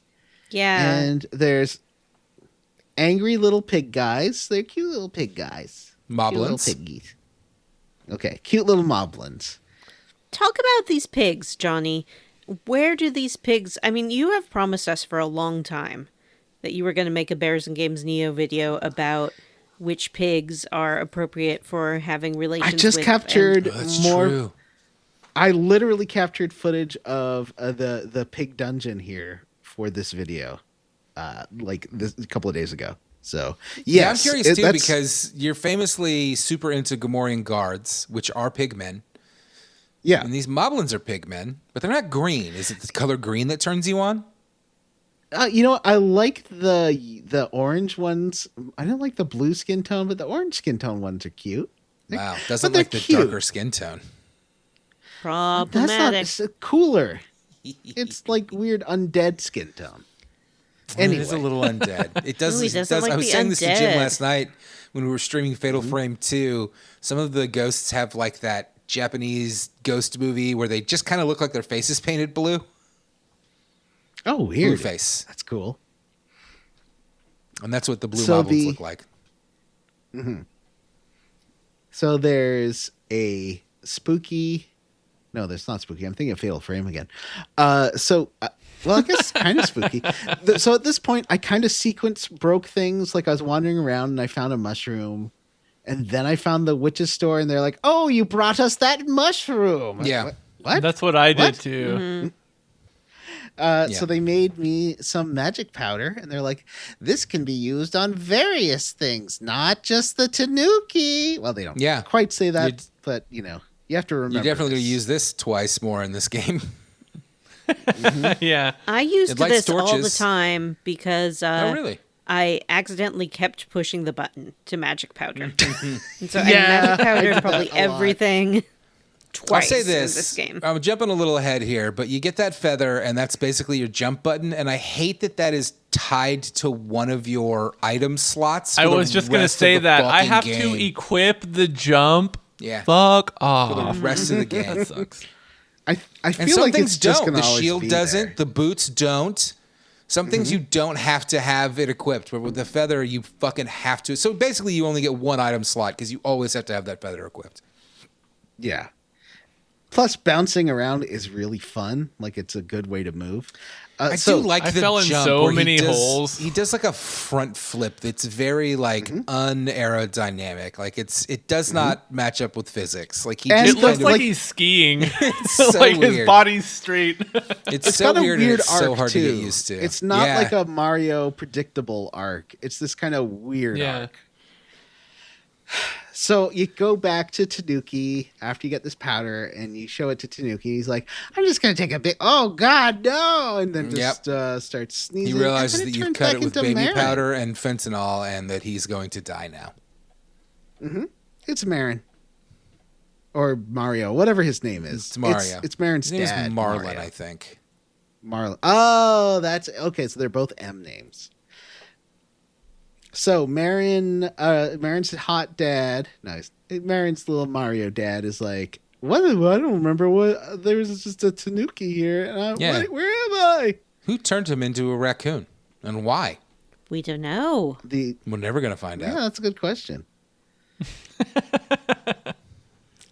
So with that dealt with, we can now find our way to getting a key, and the key's got a cute little wormtail face on it. I like it. I guess wormtail. All of the keys are representative of the bosses of the dungeons. and they're adorable. Except the bottle dungeon didn't even have a key. You just needed the Bow Wow. You don't actually need a key for all of the dungeons. You're not wrong, because I think Dungeon 8 also does not have a special key. So we got this key, and we've walked by before this little dungeon. It's called the Tail Cave. And this dungeon, you unlock it, and it's your first real dungeon of the game. There's a feather you can find there, which does what Matt was talking about, is the jumping. There's a mini boss who makes you practice jumping because, pardon me, he rolls a big spike bar, and you got to jump over it. Yeah. Not hard. No, it's not. No, But it was a The good boss introduction to is- jumping, I think. Exactly. Yeah. It's got these. Oh, before the boss, there's these little side-scrolling sections, which is Zelda 2: Link's Adventure was side scrolling. So you Zelda, get this weird, like, the original throwback. Zelda had these as well. Oh, really? Yeah. I didn't know that. They didn't look this good, but They're yes, the very original- Mario coded, though. Yes, especially all the Mario characters in them. Like, Yeah, there's well- literal Goombas. There's Goombas and piranha plants in these things. Do they have names? Like, are they Fartheon and Glarpadops and stuff? Do they have I don't Zelda know. names? I don't know. That's a good question. Listeners, write in. I'll look it Write up. in and let us know if they do have Zelda names. If they don't have Zelda names, write us in with what a good Zelda name for these enemies would be. That's squarerootspodcast@gmail.com. Johnny, what's They the are name? called Goombas. What's the name You for just the ruined sort of camera technique that this game mimics, where you film something and then you make it look like a little miniature village, but it's real? It's called Actually, tilt big shifting. sized. Yeah, that's what's going on here, right? Yeah. It's like where an image is reflected onto a tilted glass so you can get like a soft focus on the image. It's a weird, like, it's got a secondary glass thing that you film to do that. Also, did you guys know that you can just jump on their heads? Yes. Yeah, I accidentally did, and it squished So did like I. a Goomba. That was pretty satisfying, actually, because I felt like every time I touched an enemy, the game made me feel bad by taking away a heart piece. Oh, one other weird thing. I think this is new for the Switch version. Matt can let me know. There's these owl statues around, and once you get the beak, these owl statues give you tips about the dungeon. Matt, was this in the original game, or is this new for the Switch version? I think that they are from the original game. They are. Okay. I like their little... Sometimes their tips are not useful. Like, I don't know what the fuck a Stalfos and a Glorblype is. Like... That one's funny yeah, because I it only kind knew of- that because I had to look up a guide to get through that dungeon. There's a kind of a famously goofy translation in the American version, the English version of the original game's manual. The original game, the Famicom had like a microphone, and so the way you killed these Stalfoses, which are like bunny-eared monsters, was you had to, like, I think, yell or blow into your controller. So the correctly translated The version Stalfos are says the like that they hate skeletons. noise, but you have nothing that creates noise in the original Zelda, and they changed it so that they just don't like arrows, which most things don't like. So the original guide confused a lot of people. The original pack-in manual is the word I'm looking for. Confused a lot of people because it said the Stalfoses don't like noise, and people were like, "What the fuck does that mean? That can't make noise." Try to bang your sword Okay, against the so- wall. Maybe that'll work. Apparently, the orange moblins are called Borblins. I'm looking up a list of the enemies. Oh, I didn't know that. Morblins? Borblins. Oh, really? So I where's that hated weird... these owl statues with their beaks missing, because it makes me very sad to think about their missing beaks and how they can't say anything until you bring their mouth and put it on them. It's horrible. That's pretty grim. It just Oh, feels the- like the an rabbits are extra called- thing that they've packed into this game of like, here's another thing you can find, and then it's very rarely is it helpful. And also, it could just be like a fucking writing on the wall. Like, it does not need to be a special item in every dungeon. The rabbits are called Pole's Voice. Pole's voice, yeah. That's right. And Yeah, I didn't get there's the order hard of hat. those right the first time, but I deduced it. I was happy that the owls told me how to defeat the spiky beetles because I was very confused. You got to shield block them when they run into you, and then they flip over on their back, and you have to kill them even though they look adorable, flipped over with their little leggy eggies in the air. You kill him. I do wish it didn't make you kill things so often, but I guess because there's no experience point system, if it didn't, you could just like run past most of the enemies in the game. I guess those are called Spinies because I guess those are Mario enemies. Weird. Those are Mario. Yeah, those are the things in the caves. Yeah. That's fun. Yeah. So you get past the mini boss by jumping over Spike Bar, and then Moldorm is the final boss. It's this Zelda boss. There's a lot of wormy Zelda bosses, like multi-segmented guys, and this one's got a tail that looks like a little flame in the Switch version, and you got to hit that tail. Yeah, it's like a little fireball. And you get the cello for doing this. Yay! Why? I love the cello. I got a flawless victory when I beat this boss. Did not Why? get hit even once. Wow, flawless. Yeah, flawless Great victory. job. Did you get a And you got a Chivo? cello? I don't think so. There are no Chivos I mean- on the Switch. I mean, I did. Well, technically, yes, I did get an achievement, Vanessa, because I beat that boss without taking damage, which is an achievement in and of yeah, itself. he doesn't need like a digital Chivo. Although he probably Yeah, wishes I there don't need Nintendo's validation. Okay, But I Jim, know an you achievement. and I when are the see only one. ones that like Chivo. We chase. I know. Chivos. Sometimes I'll turn on my Xbox just to see if I still have more gamer points than you. Fuck you. If you've overtaken me. So you go back to town, and there's dramatic music.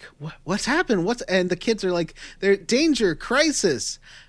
Bow Wow, Madame Meow Meow's chain chomp got kidnapped. Oh no!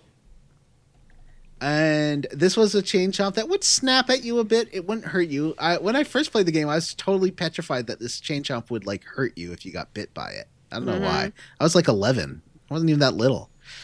And there's I don't know if you went in there. There's also like a little chain chomp who's like, I want all the prettiest dresses and jewels and bows and ribbons. She's amazing. And Mrs. Meow Meow, or Madame Meow Meow, she seems a little crazy. Oh, I liked her. I felt she was very relatable, and I felt seen by Madame Meow Meow. She asks you to go rescue her chain chomp. I think she calls it her dog. Yeah. But it is a chain chomp. And it's been kidnapped by hot pigmen. What do they want with it? Yeah, what are they I'm not doing with sh- this thing? I guess like to train it to be an attack dog or put it into dogfighting ring. Yeah, they you know? probably like a Oh, dogfighting awful. ring, like a chain Maybe chomp they're gonna dogfighting sell it. ring. How terrible! When I was so you find this like cave that has a big pigman like icon idol over it. So- Hold on.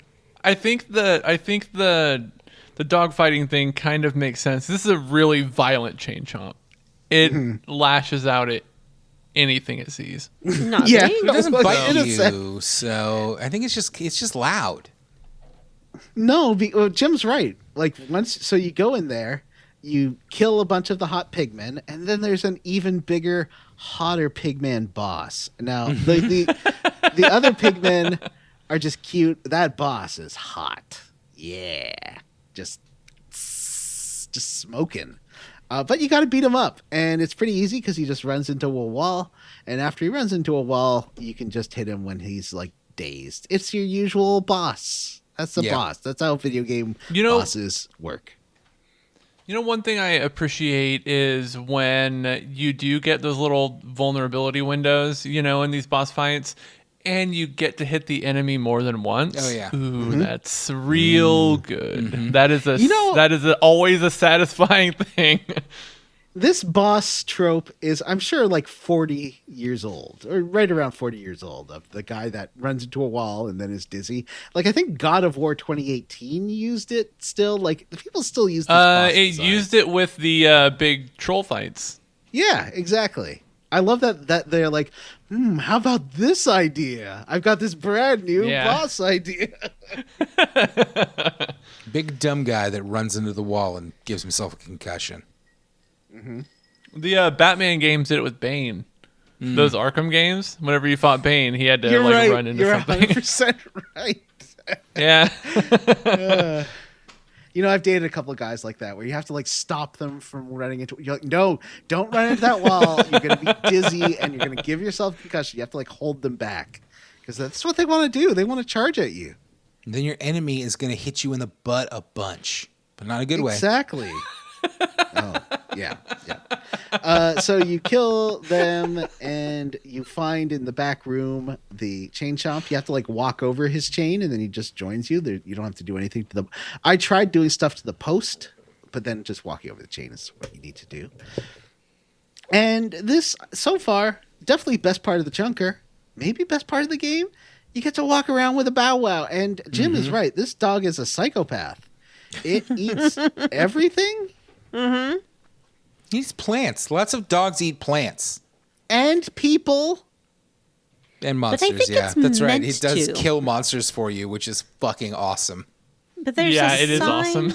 There's a sign at the entrance to the swamp that says no entry, very dangerous except for Bow Wow, which makes me think that Bow Wow is being like invited into this space to eat these plants and fish. Yeah. Yeah, So, it's to I keep think them at bay. The Like, gardener. It's his favorite food. I think is one those. of the reasons why I find games like this so frustrating is because, and people who have watched me stream know, I get lost very easily. I tend to run around in circles. I'm really bad at understanding where the game wants me to go. I got all the way through this swamp probably 3 times before I went and found Bow Wow, just because I didn't really know where to go.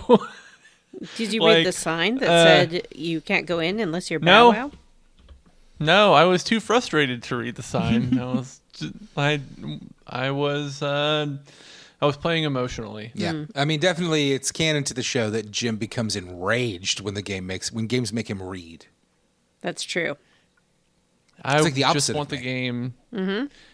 Yeah, Matt gets loves relaxed that. and- But yeah, Happy. Too relaxed. this chunker took me a long time because I feel like the game is not very good at telling me where to go next. This Or game how is to should finish. call famously it old not man. very good at telling you where to go next. Okay. Oh, is that a thing with this game That in is particular? a thing that I think that they've mostly fixed here because you've got and I don't remember if it was in the original. I assume it was, and I was just dumb. But the phone guy, those phone booths are there as a hint thing. That and you was should that use was a them. real saving grace for me. Actually, was when I found the first phone booth, and I was like, "Oh my god!" He'll Okay, basically thank you. always point you. I mean, the owl will tell you where to go next, and you can go into your map, and then there's an option to like replay memories, and you can replay the last thing the owl said, the last thing that happened when you got an instrument, because they always kind of point you where to go next. But yeah, this game is kind of famously known for being a bit obtuse, though having played it recently Okay. now. Definitely felt that this chunker. Yeah. Can I show you? This is the original Game Boy design for Kook Man. It sort of looks a Man. bit like a Cactuar in the Switch version, but the Game Boy version, it's very tiny, unfortunately. It does not. I I will just saw zoom in on those that. Dune memes you put in there. Zoom in on that picture of the Kook Man. No, it It's doesn't just get a bigger dick when and you balls click with on it. eyes. What is Maybe this? Let me just hold on. Whoa, that's interesting. I've never seen that before. Let me Oh, just it's like a little crab? It's a little guy. It's a penis it's the with green eyes. guy that gets like zappy if you walk around. Here, What is with that little cactuar guy? Here he that's is a- again, but larger. That's the Oh, that's a Kook dick Man. and balls Yeah. Yeah, that's just a dick and balls with eyes. He's- with like really big milkers. He It's is a Oh, cucumber. God. It's everything Jim likes. A big dick and balls and big mommy milkers.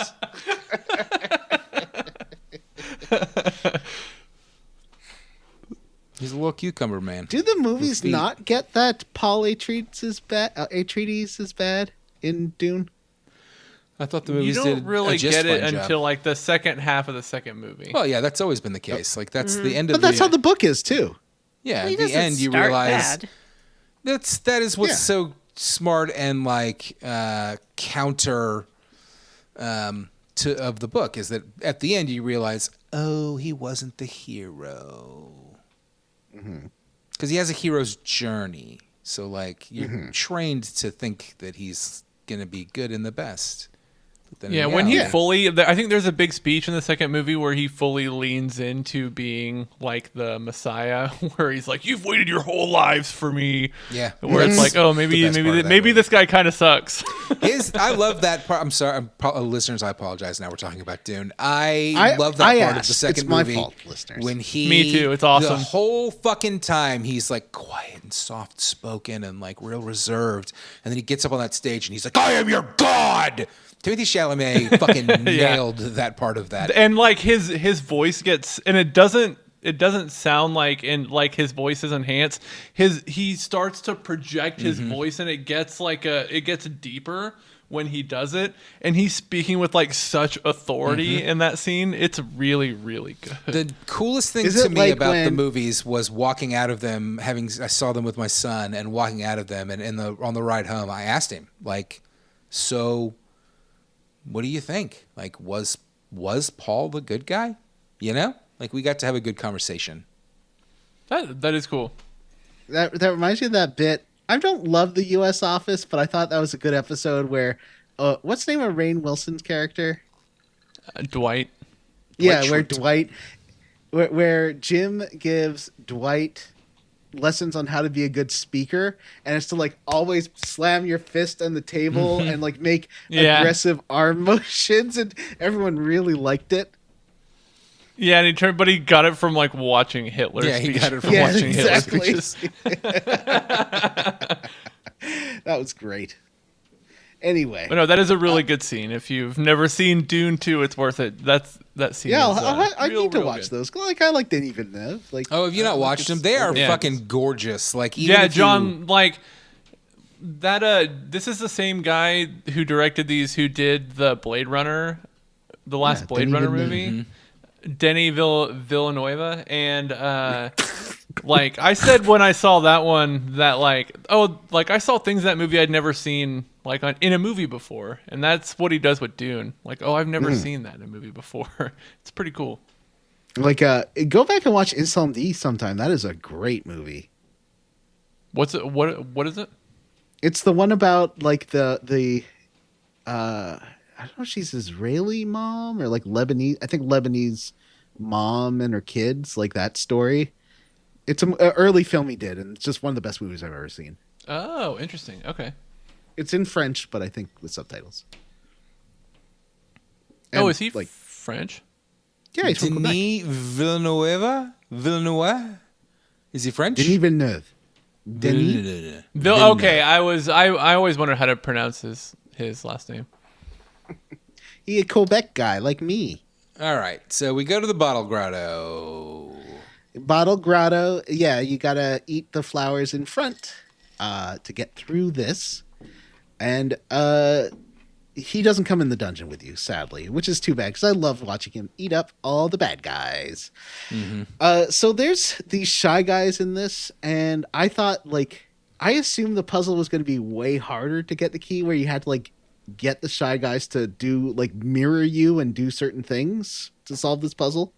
No, you just have to kill them. I figured once I got the amulet to pick up things, I would have to get them to pick up things and then move them to all these squares. That's where I assumed the puzzle was going. Wow. So I wandered around. I couldn't find keys for hours. Well, for an hour, and then I realized I was just going in circles, and I had to look it up.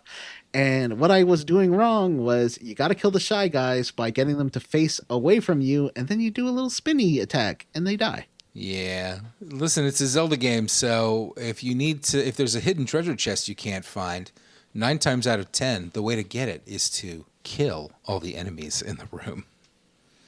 Very Right? But violent. I'm not a Zelda master, unlike you, Matt. Okay. And Jim and I letting you know. both had this problem. I'm just saying. And Jim and I, Yeah, it also helps to just try all your stuff, I've got a spin attack, I've got a jump, I've got one of these is going to work. I felt kept very thinking smart that I would be able to figuring out- attack them if I quickly jumped to the other side of them, and that didn't work either. I felt very smart when I figured out that I could use the magic powder to turn on a light. No one told me to do that. The witch had mentioned try it on different things. I was like, I should try that on this, and it worked. And I was like, I'm the smartest man that's ever lived. It is just gunpowder, I guess.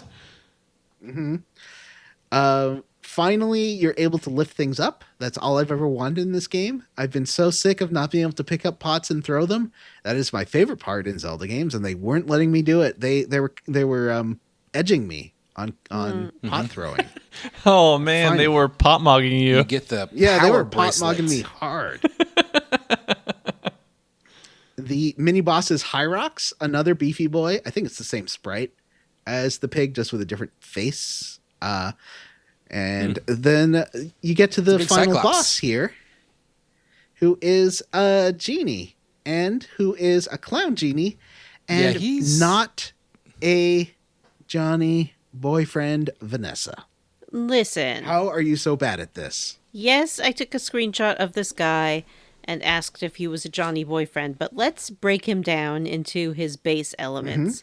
He's round, like a Johnny boyfriend. He grants wishes, like a Johnny boyfriend. He has I his do own like wish granting. You're right. living space, like a Johnny boyfriend. And he's got a big old tongue, like a Johnny boyfriend. Is he just a Vanessa boyfriend, and you're not? You're too scared to admit it? Yeah. Johnny This is all boyfriends have big projection, I think. tongues? Is that a thing? No. Every man and wants someone famously, with a big Vanessa tongue. boyfriends have. Vanessa likes big fingers, so maybe also big tongues or long fingers. I should say. We get it. But he You don't got have to- clown You don't have to face. give us a visual representation. We understand. He has a clown face. Yeah. He does start. Maybe you're off into by juggalos. saying, We don't know. You probably think one of those Ho, ho, ICP Yeah, how do you guys feel is about hot. Ronald McDonald? No, Like a fun, friendly clown, J, like Ronald whatever his name is. McDonald. You love Ronald McDonald. no. Johnny loves Grimace. Yeah. If there's anyone I'm dating, it's either going to be Mary McCheese. Oh, Mayor McCheese is pretty. Just because you want to only, his head. only, Power oh, and he's a but only for cheeseburger. the proximity to power. That's Yeah. the only reason why you marry You Mayor know, McCheese. Johnny wants to slowly nibble on his head at night, and eventually he dies. After 6 months, he's like, "I'm Mayor Mick." John's like, And I'm the Fry mayor Guys now. And McNugget guys all start disappearing slowly as I live in McDonald's. That's a fun idea for like a dark humor horror novel. Like all of the residents of college humor Burger video. Town slowly It's just a vanishing. college humor video. Who could it be? Though the joke Yeah. would probably be a fat guy. So no, I don't like it. So, Genie come from a bottle, and you got to rub him the right way, which is to pick him Yeah. up and throw him against the wall. Yeah, he constantly tells you what to do. He's like, "Aha! You'll never hurt me while I have this bottle." Even these walls look tougher than you. Yeah. Which, like, I walls figured look it tougher out. than anyone. Well, I've I mean, never like seen a what? Like a human where drywall isn't that tough? Go right through that thing. Nevertheless, I don't think I've I'm ever tougher seen a than human. any wall, I think. Vanessa, even No, walls you'd fall pancake down. yourself Just against a ask Tom stone Petty wall. and the Heartbreakers. I couldn't hear you, Johnny, over everyone else. I'm sorry. Oh, it was a good joke. I believe you. Likely story. It was a Tom Petty and the Heartbreakers joke about how even. Too bad I'm walls going to fall down. bleep it. Damn it! God damn it, Jim! It reminds me, John, the Discord told me you did not bleep all of my two dicks jokes last week. Like I specifically asked you to. Well, I think I said no on the episode. Okay, I'm just saying, payback is unpleasant, you know? I deleted but I the did cut out important all the stuff stuff. that you Fucking told me to cut mouth. out. Except And for he that. made it into a special episode for Jim to listen to. Where was I? We were in the dungeon, the genie, we throw the genie's bottle, and then he comes at us with like fireballs that he's juggling. I'm like, God, Yeah, they're get, hard to like, they're hard to one- dodge. I actually was like on a half heart. Like I was almost dead. Yeah, If I this was last hit does pretty not close get to him, I'm being fucked. dead.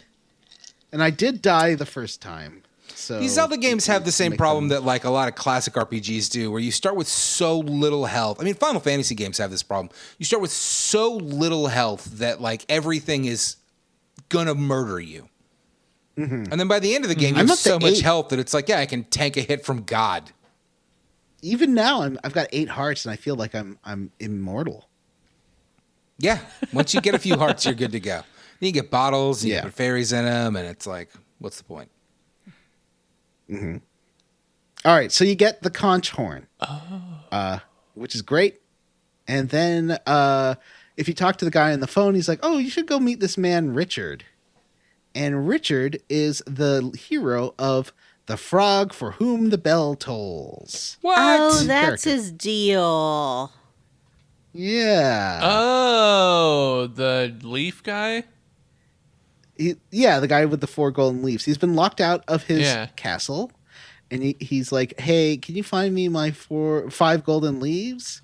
And I figured this time I figured everything out by myself because I'm a big smart boy. I mean, man. I'm a grown man. Wow, great job, Johnny.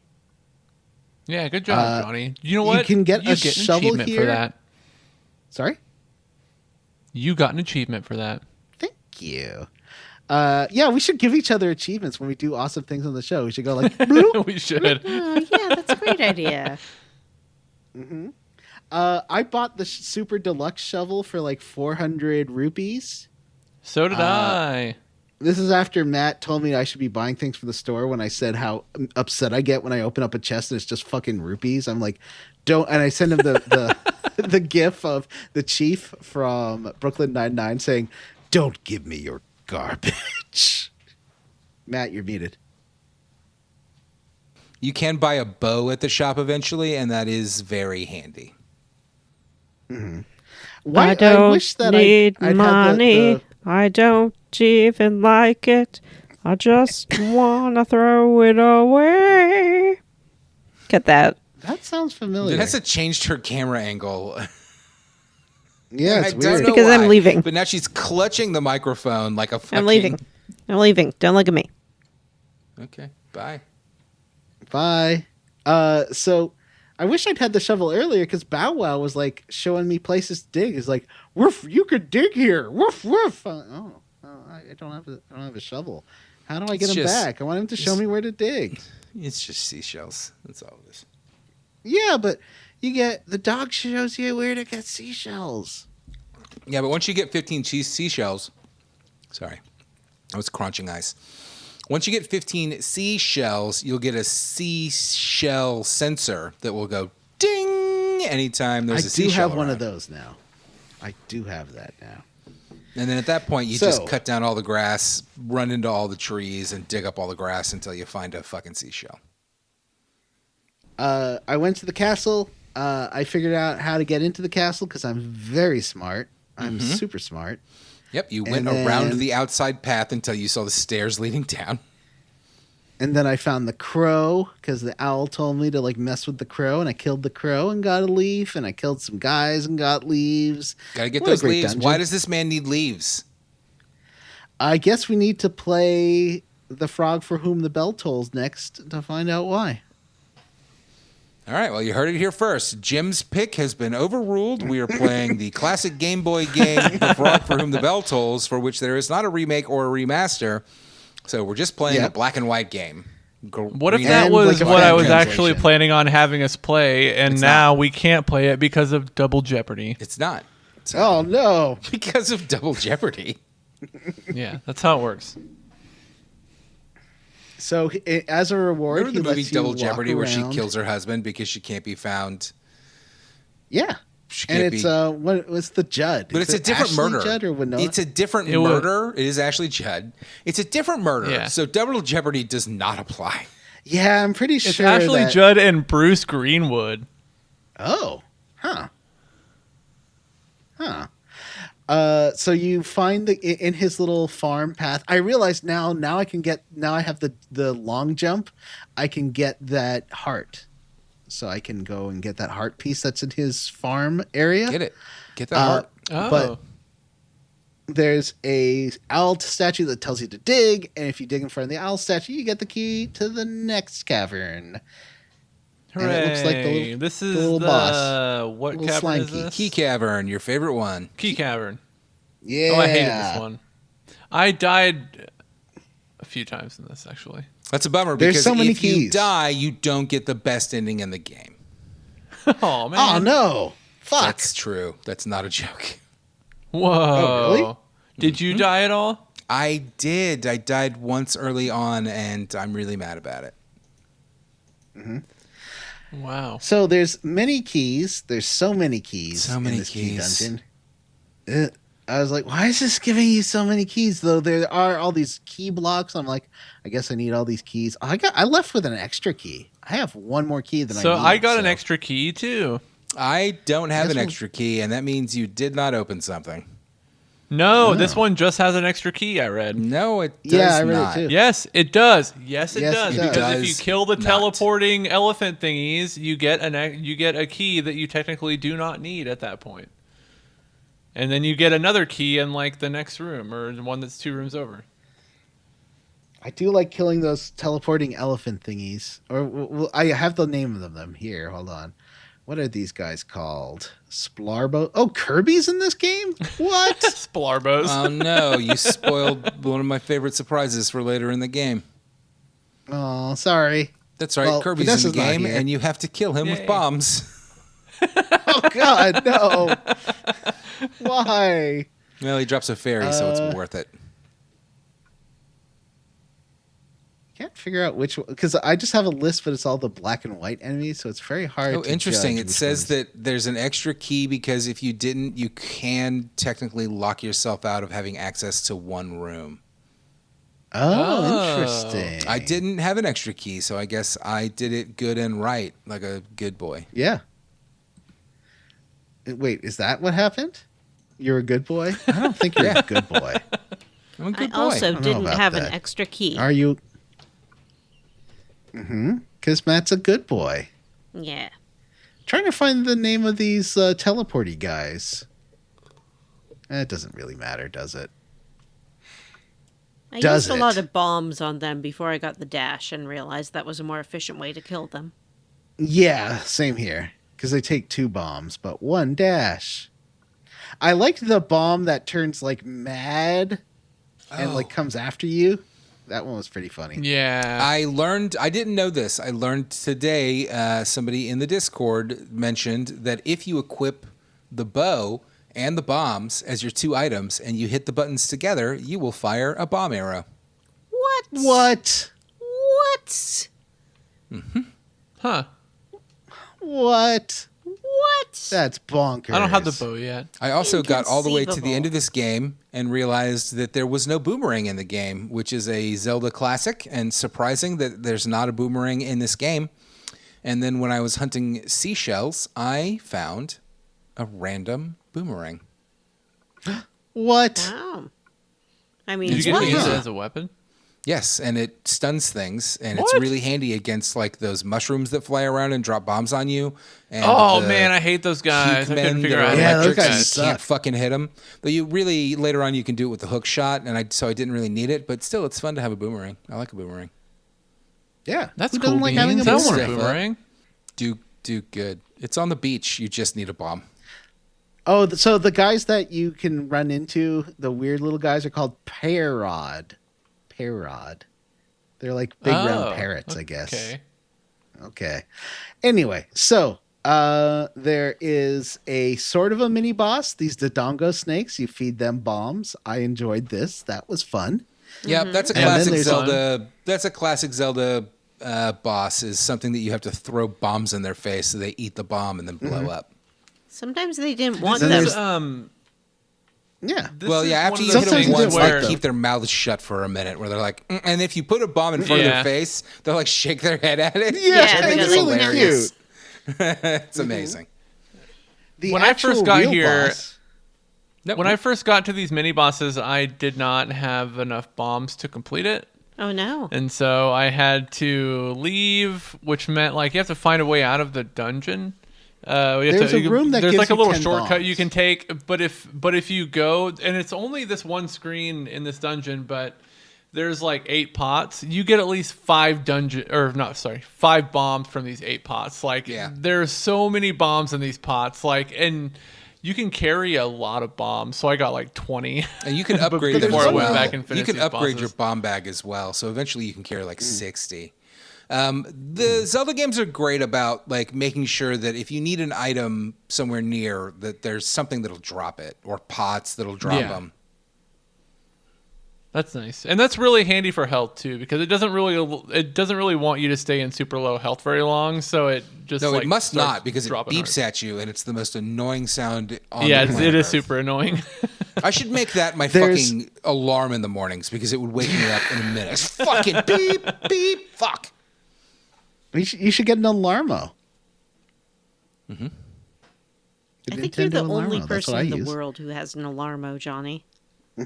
And still uses it.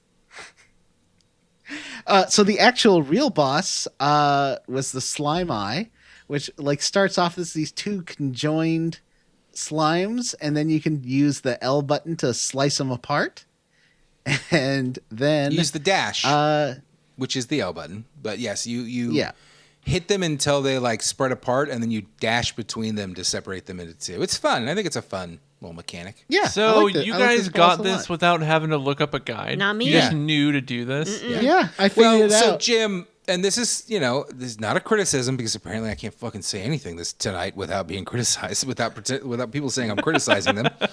Typically in a But Zelda you're- game, in the final boss of the dungeon, you're going to use whatever big item you picked up to defeat that boss. Oh. So like if you found bombs in that dungeon for the okay. first time, then you're going to need to use bombs on that boss. Oh. Though it doesn't And plus, always like apply. you can, like they stretch really far, and you can tell there's just like a little tiny bit keeping them together. And I figured it out, and I felt like a real smart boy. But it's okay, Jim. I had Wow, to you look up are a shit. real smart boy. I had to look up those Shy Guy things, so whatever, it's fine. It's all fine. So that's it. You get the last thing, which is that the I forgot to put in what the last instrument is. Guys, do you remember? I don't remember. I don't know. It's, Bell? yes, it's a bell. Yeah. Dingy, dingy, Vanessa. dingy. Thank you. Good job, Vanessa. You solved the puzzle. We got the next instrument, and that means that's the end of the chunker. But before we finish this, next time we'll finish Dungeon 5. So let's see, list of Link's Awakening dungeons. It's only 2 more dungeons, but there's a lot apparently between them, and we can, if you find it's I too played short, this entire game maybe the do last week, and I don't fucking remember. I don't know. Is there? Okay, so the next 2 dungeons are Angler's Tunnel and Catfish's Maw. That's what we're gonna do. Yes, and I will say this again. I said it in the chat just as a reminder.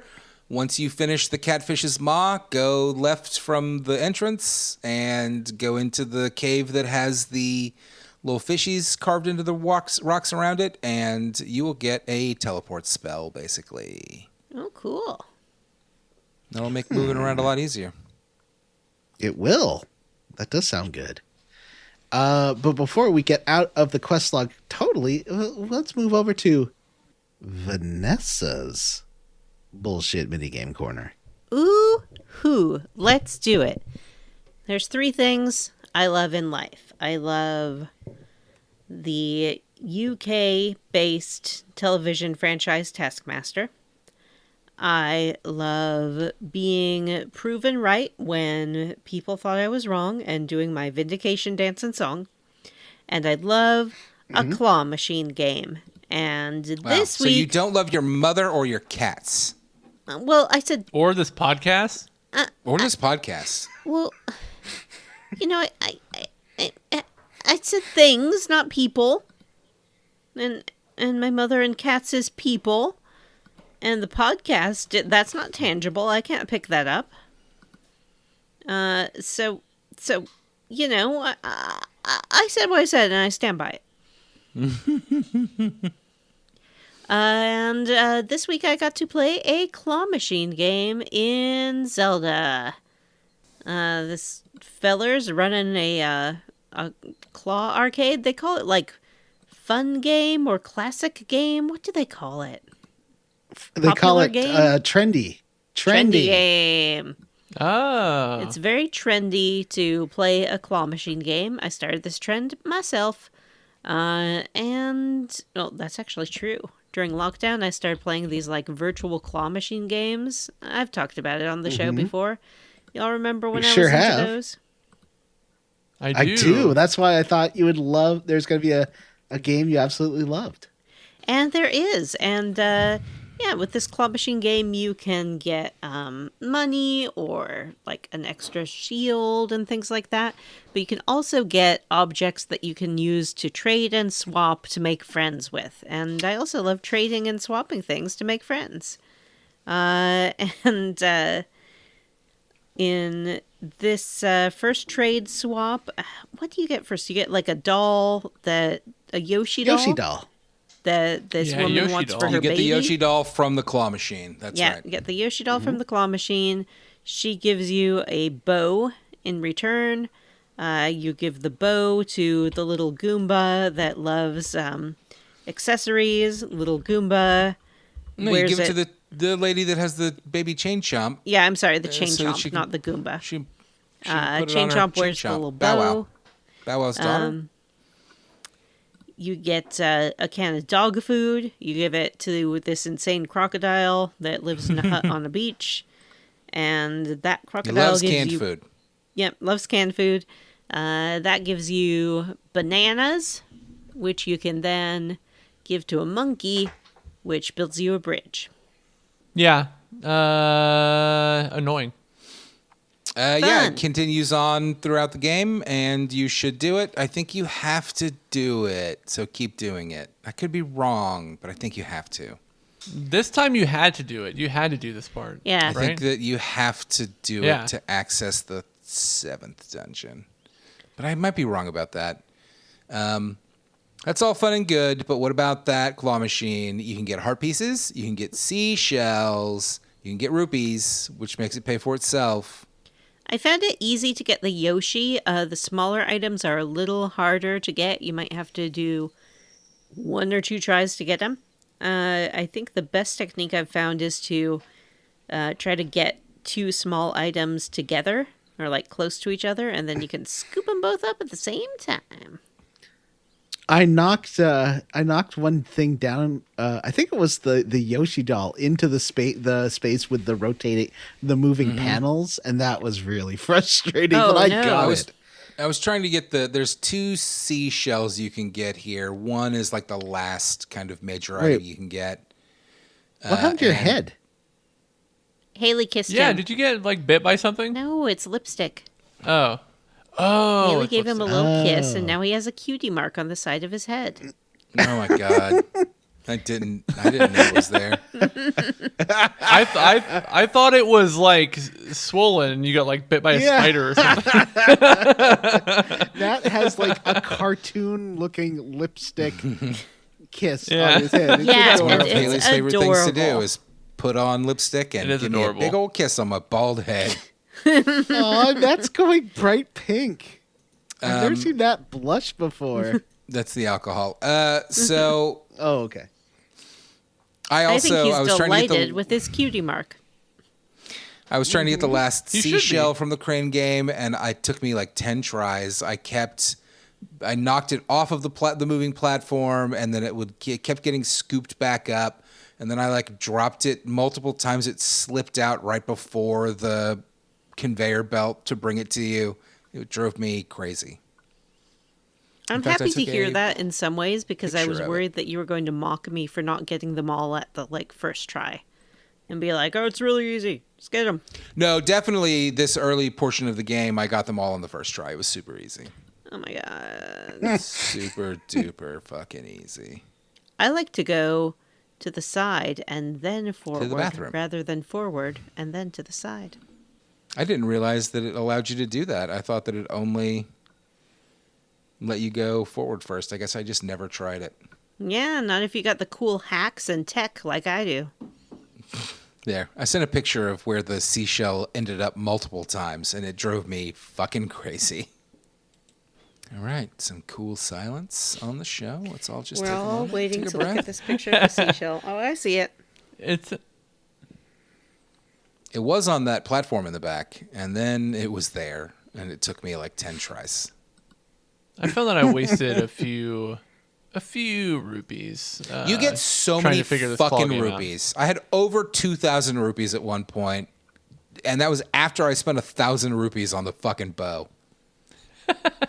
You get so many rupees. Actually, I Yeah, kind it's of like agree with Johnny where you get 925 rupees or something. It has a Yeah. weird price. yeah, it's a lot. By the late game, like the 7th or 8th dungeon, I kept getting rupee chests and was like, fuck you. All right. Yeah. So next Wait, time we we're didn't doing talk that about dungeon. fishing.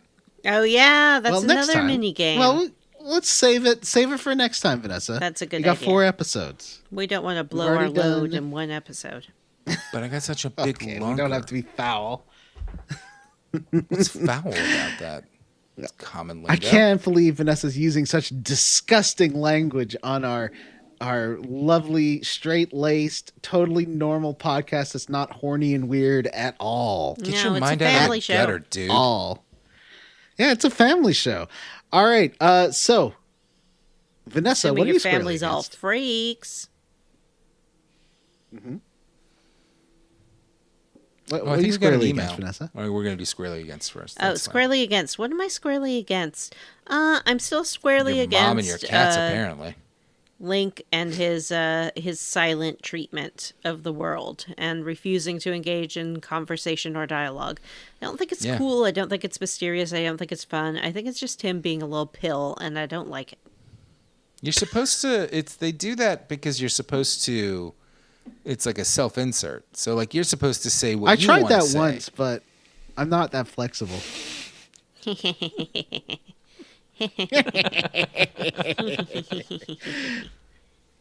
Matt, what are you squarely against? Oh, gee whiz, golly, gee willikers. I love this game. It's gorgeous. I'm roundly for the remake's amazing graphics. I love the plasticky toy look of everything. I love Link's stupid blank face, and I guess we're not allowed to talk about the fishing game. But Vanessa and I were delighting in the chat this morning about his stupid face when he catches a fish. It's so fucking fun. That reminds you. It reminds you a lot of Calvin's face in Calvin and Hobbes when he's like super happy about something. And I really also when he's peeing on something. No.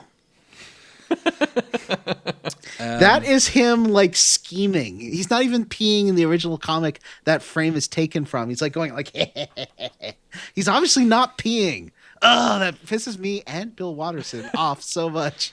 I don't put words in I Bill think he's Watterson's peeing on Donald Trump. or no, but I think the first time I ever saw him peeing on something, it was like Barack Obama. Oh no! For me, it's like Really? Ford That thing's been around trucks or forever. something. I've seen it on. Yeah, it's been- I mean, for fucking 30 years of my life, I've seen it on Chevy or Ford logos. It's people's Ford! favorite Yeah, thing to do with pissing it. on Ford was a big thing. Yeah, for sure. Anyway, I was going to say I also love how much weird random Mario stuff is in this. I looked it up because a lot of these games were developed by a lot of the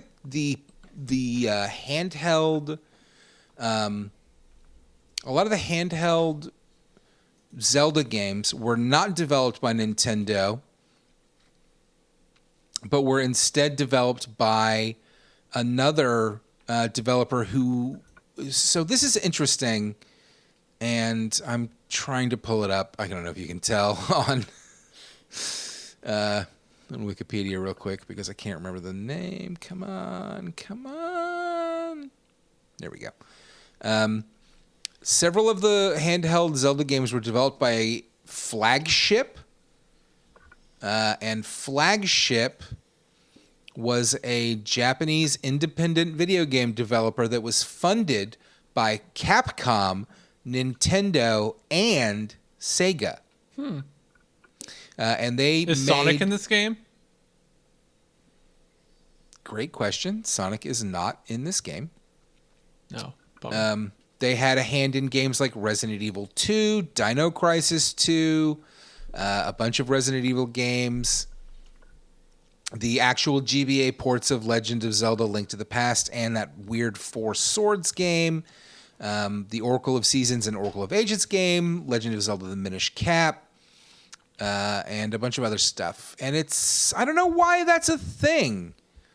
And it's interesting, but this game actually was just straight up, as I mentioned earlier, straight up developed by Nintendo as like an attempt to port Link to the Past to the Game Boy, and it became its own thing. And I don't know why it's got all this fucking Mario stuff in it, but I love it. And I guess it's not just Mario stuff, because as Johnny spoiled earlier, Kirby's in this game.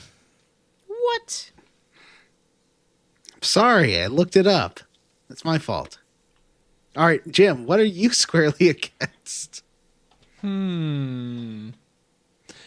I think the thing that really rubbed me the wrong way Grinds from your the gears. beginning of the game is that, like, there's no setup to the game. Yeah. It's like you see Link on a boat, and then there's thunder and lightning, and then the game starts, which, like, I can appreciate because like annoyingly long opening cutscenes suck, but also I don't understand what's going on. I don't know why Link is on this island. I don't know who Link.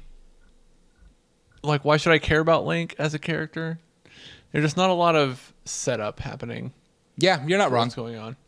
I think that, I think Link to the Past is such a great counterexample of that, where also very little happens, but it's just enough where it's like, it's raining, your uncle is like, I gotta go to the castle, and then a little while later, you're like, I guess I'll follow him, and then you find him dying, and he's like, go save the princess, and that's just enough to get you invested.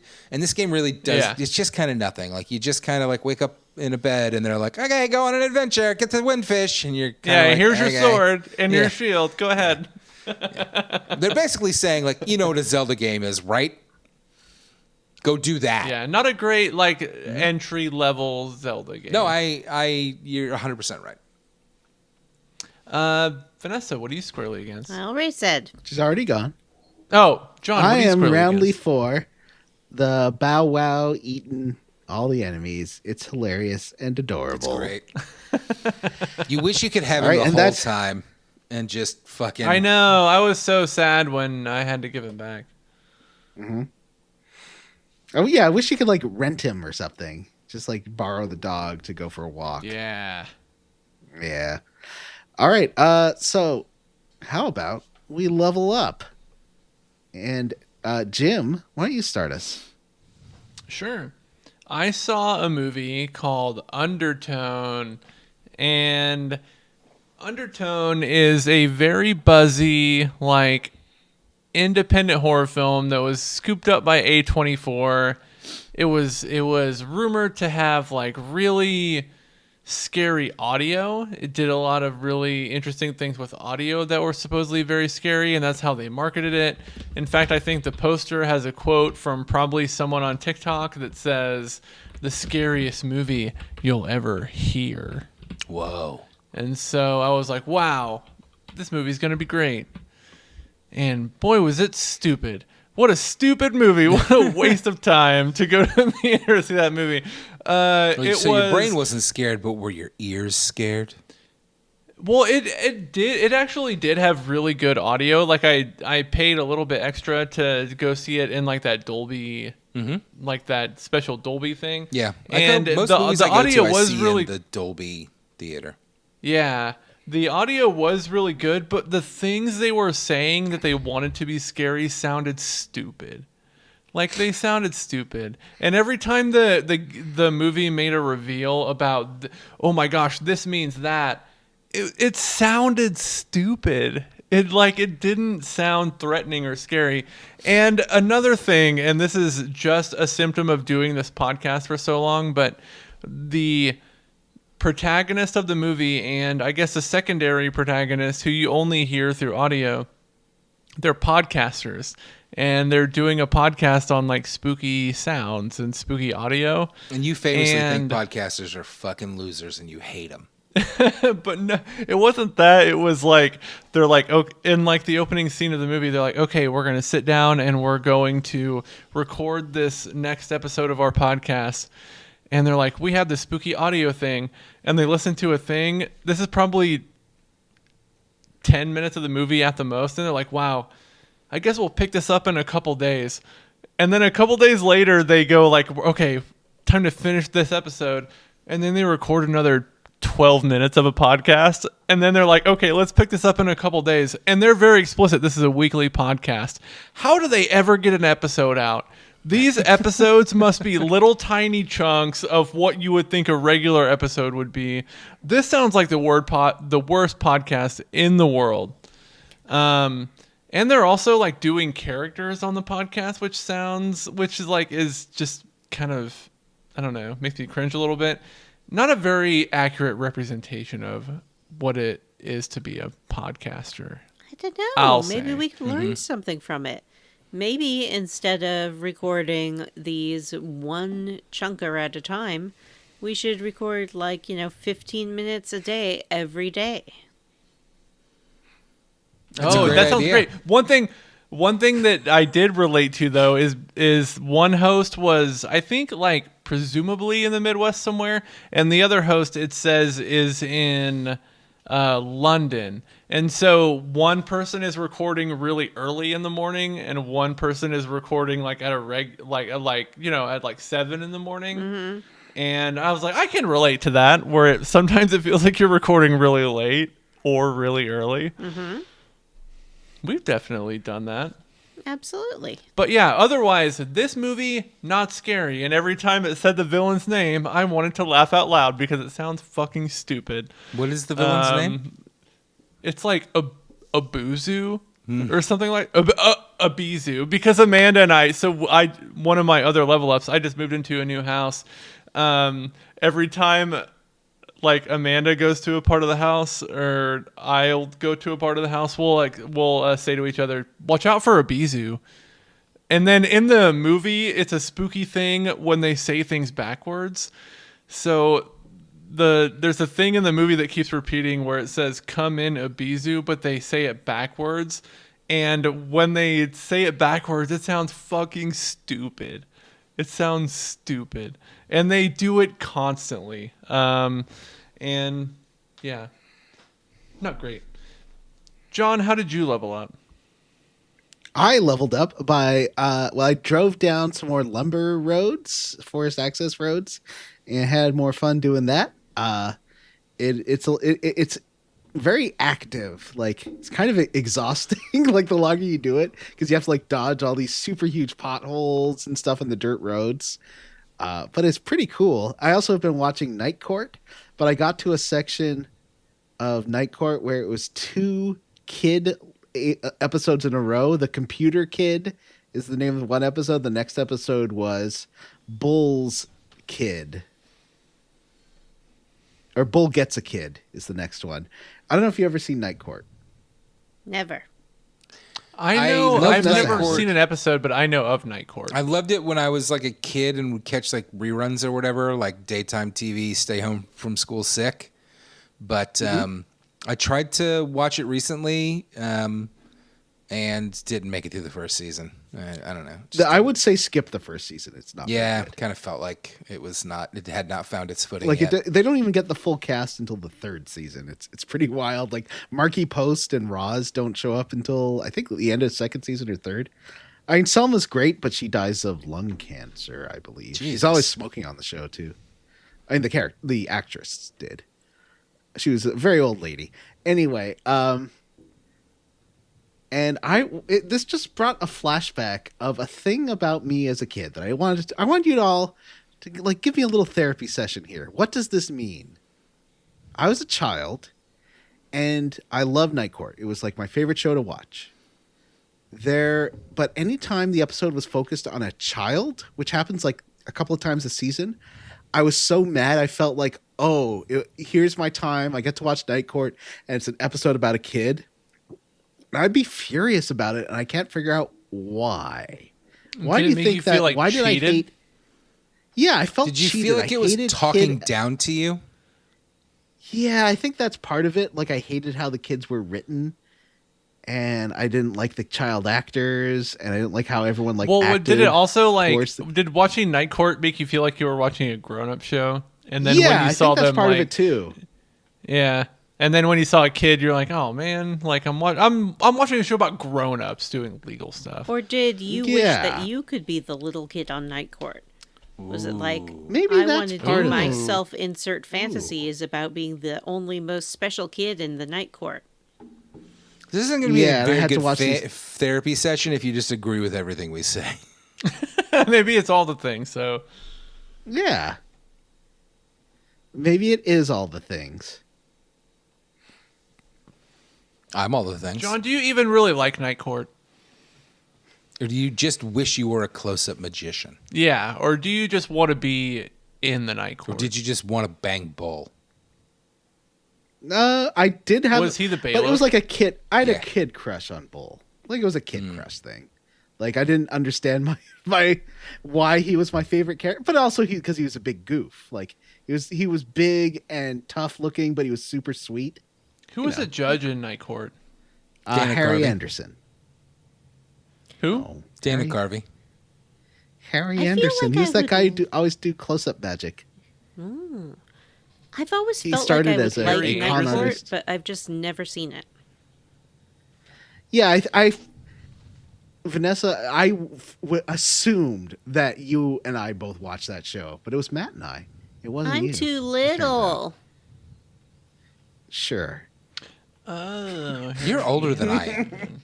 It wasn't on when I was a baby. You don't know how old I am. Shut Uh-huh. up. Anyway, so that was, it's just weird, like, because I haven't really watched these episodes since I was a kid. So and yeah, Matt, try season 2 or 3. Like, you don't miss anything. It's all pretty episodic. Yeah. So yeah. Yeah, I should. Next time I spot it on whatever I was watching it on Prime or whatever, I'll try it out. I kind of Dan- at like, the time Dan's that I watched it character- was like, I can see that this probably is better later. Like, that's true. Yeah. That's just true of a lot of shows where the first season just doesn't. And you can go I back love and watch Community, those but like the seasons first after. 3 episodes suck. It's just they've not found their footing. But I was surprised how, like, the episode that I put in my video about the gay man being trapped in an elevator with Dan Larroquette was really good. Like, well written, just like an engaging script. I wasn't bored. Dan's character can be a bit too, like, there is one episode where he's just straight up staring at a woman's breasts the entire episode. Like, that's part of the gag. Who Like, hasn't? the framing is the woman standing next to him and he's sitting down, and it's just him, like, talking to her breasts the whole time. If you don't want me to stare at your tits, ladies, don't have them. That's pretty much what Dan says. Is Matt secretly the Dan Larroquette of this podcast? I don't think it's a secret. Jinx. Anyway, Yeah. Vanessa laughs uncomfortably. Matt, are you ready to level up? Or do you need time? she said, "Comma." Sure. I don't have much to talk about, to be honest with you. I have not been up to much. I have been playing Slay the Spire 2 a bit. I've been streaming that. It's fun. It's more Slay the Spire. I kind of feel like I've played like 4 hours of it, and I kind of feel like, I'll wait till it's on my phone like I did with the last one. Like, it's fun, but I'm not going to sit in front of my computer and play it. Also, I just kind of just played the first one, so like diving back into the second one it just kind of feels like more of the same. But, they've added some stuff and it's interesting, and this one's got some lore, which the first one lacked, and it's kind of got a lot of humor to it.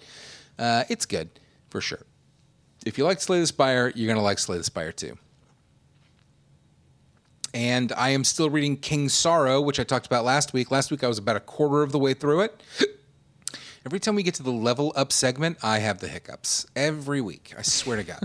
Anyway, last week I was about a quarter of the way through King's Sorrow and was really enjoying it. And now I'm about 3/4 of the way through King's Sorrow, and I'm still really enjoying it. It's a big old chunker of a book at like 880 pages or something.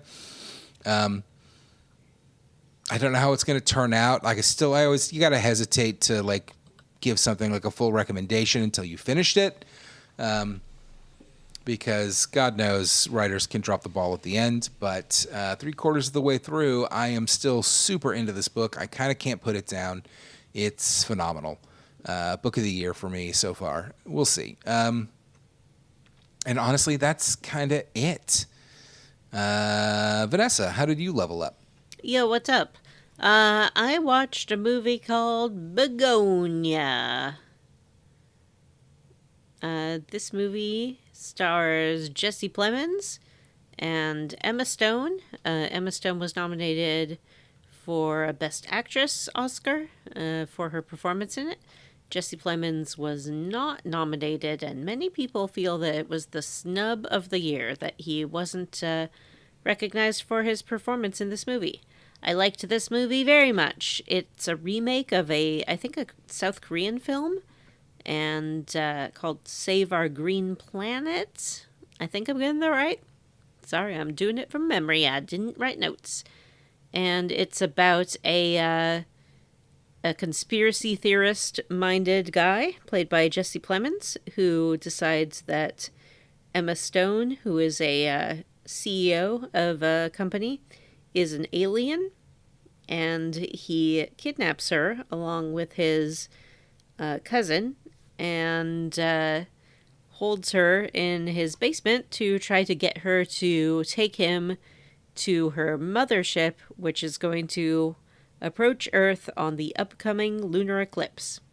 And it's really just about the interaction between these two characters and his paranoia and her response to being put in this situation. And I liked it a lot. It's sort of a comedy, sort of a thriller, gets a little bit violent. And there's also a performance by, and this is the time when I'm going to frantically vamp while I look up this actor's name because I do not remember it. That's the sound of vamping. Begonia. There is a performance by an actor named Aidan Delbus, who is a man on the autism spectrum, and he plays a character on the autism spectrum, and it was really nice to see that character played by someone who is living that reality, and I thought he did a great job. Begonia. I think Jesse Plemons is a good actor, but also isn't that a Yorgos Lanthimos movie?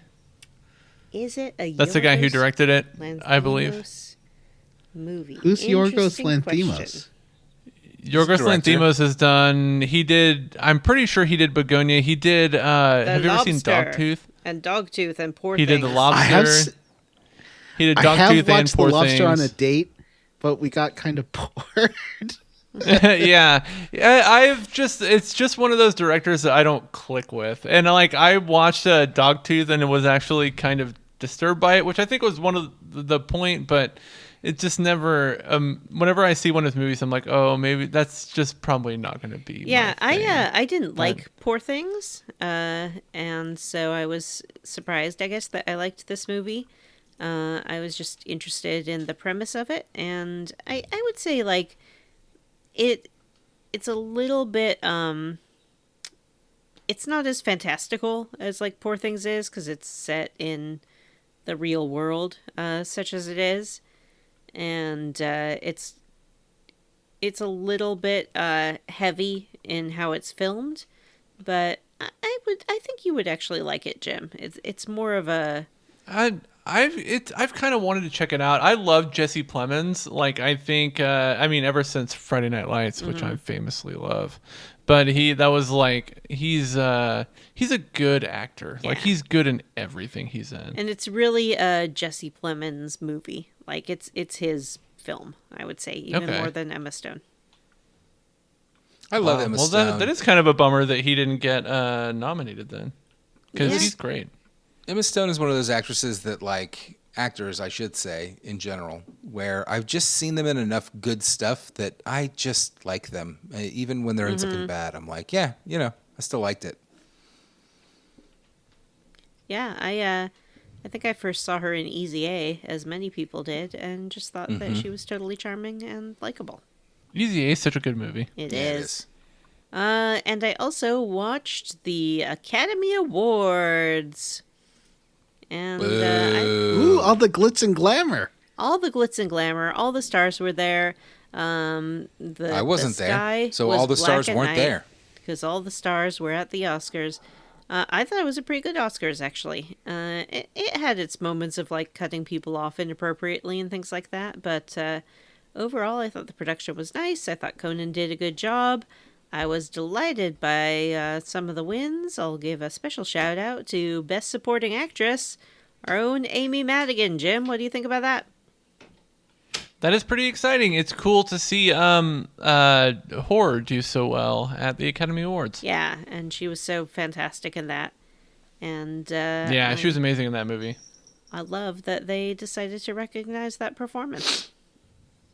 Yeah, she won the Golden Globe for that too, didn't she? Yeah, I think so. Yeah. He's just Good for tearing her. it up. Yeah.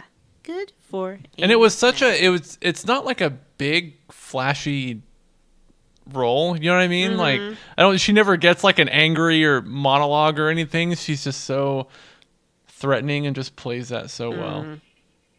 It's wonderful. And it also drew some renewed attention to the fact that she has been married to Ed Harris for 45 years, something like that. Yeah, I didn't know that until it was like Golden Globe season. But Ed Harris fucking rules. Yeah, what a power couple. Yeah.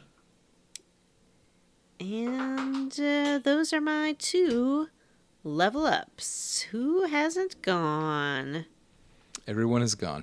All right, We've everyone's all gone. Was there an email? No, I was wrong. There's not an email. Oh, okay.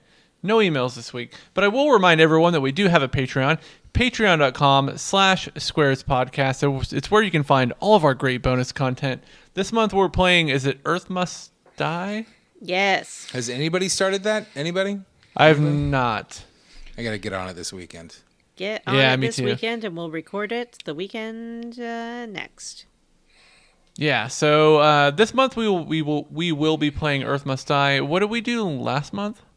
Oh, Fallout. Was that Fallout time? Yeah, we talked about Fallout. There's so much bonus content, it's hard to keep it straight. There's so much going on there. If you'd like to subscribe at the $3 level, you get access to all that content. At the $5 level, you get access to that content and the ability to vote on games that we play on the show. Link's Awakening, the most recent vote winner. So we do it. It does happen. It's a real thing we do. I don't know that anybody's doubting that. Yeah. Another benefit of being a patron is that we like to personally thank some of them on the show every week. I'm going to start us off by thanking My Battery is Low, Stephen Paget, Sergeant Spaghetti, Huxley Iguana, Cerulean, Davin Houston, and David Arnold. It's I'd hard like for to me thank to. Bree I have the Girth. names on over here, and my monitor's broken, so like it's really hard to see. You did a great I job, broke it Jim. when I moved it. Thank you. Smooth. I'd like no to thank issues. Bree Girth, Sean Walsh, Militant Decency, Julie, Hayden Neff, Ian Frederick, and Chris Sasaki. I'd like to thank Ward Childress, Rubber Bear, Secca Bimmins, John B. Quaker Oatman, Pope Hat Ben, who is, to be clear, not an actual pontiff, Amanda Pyers, Brian Pitt, and Chris Parsons. And I'd like to thank Johnny Five Alive, Samu Mitchell, Robert T., Crystal, Anthony Lerma, Ari Kopavara, and Mike, formerly powered by Al, possibly from Quantum Leap. All right, that's it for this episode of Square Roots. If you'd like to send us an email to have read on the show, it's squarerootspodcast@gmail.com. Find us on Blue Sky at squarerootspod.bsky.social, or send us an email and we'll give you a link to our Discord. Please rate, review, and subscribe on Apple Podcasts, Google, Spotify, Ghana, or wherever you listen to podcasts. Thanks to Stephen Morris for our Square Roots theme. This is how I record every single one of my videos. I have to re-say every line like 5 times. You can find Stephen on YouTube. Links in the show notes. All right, for Square Roots, I'm Jim Banks. I'm Matthew Van Zant. I'm Johnny Brandon. And I'm Vanessa. Bye. Bye. Bye.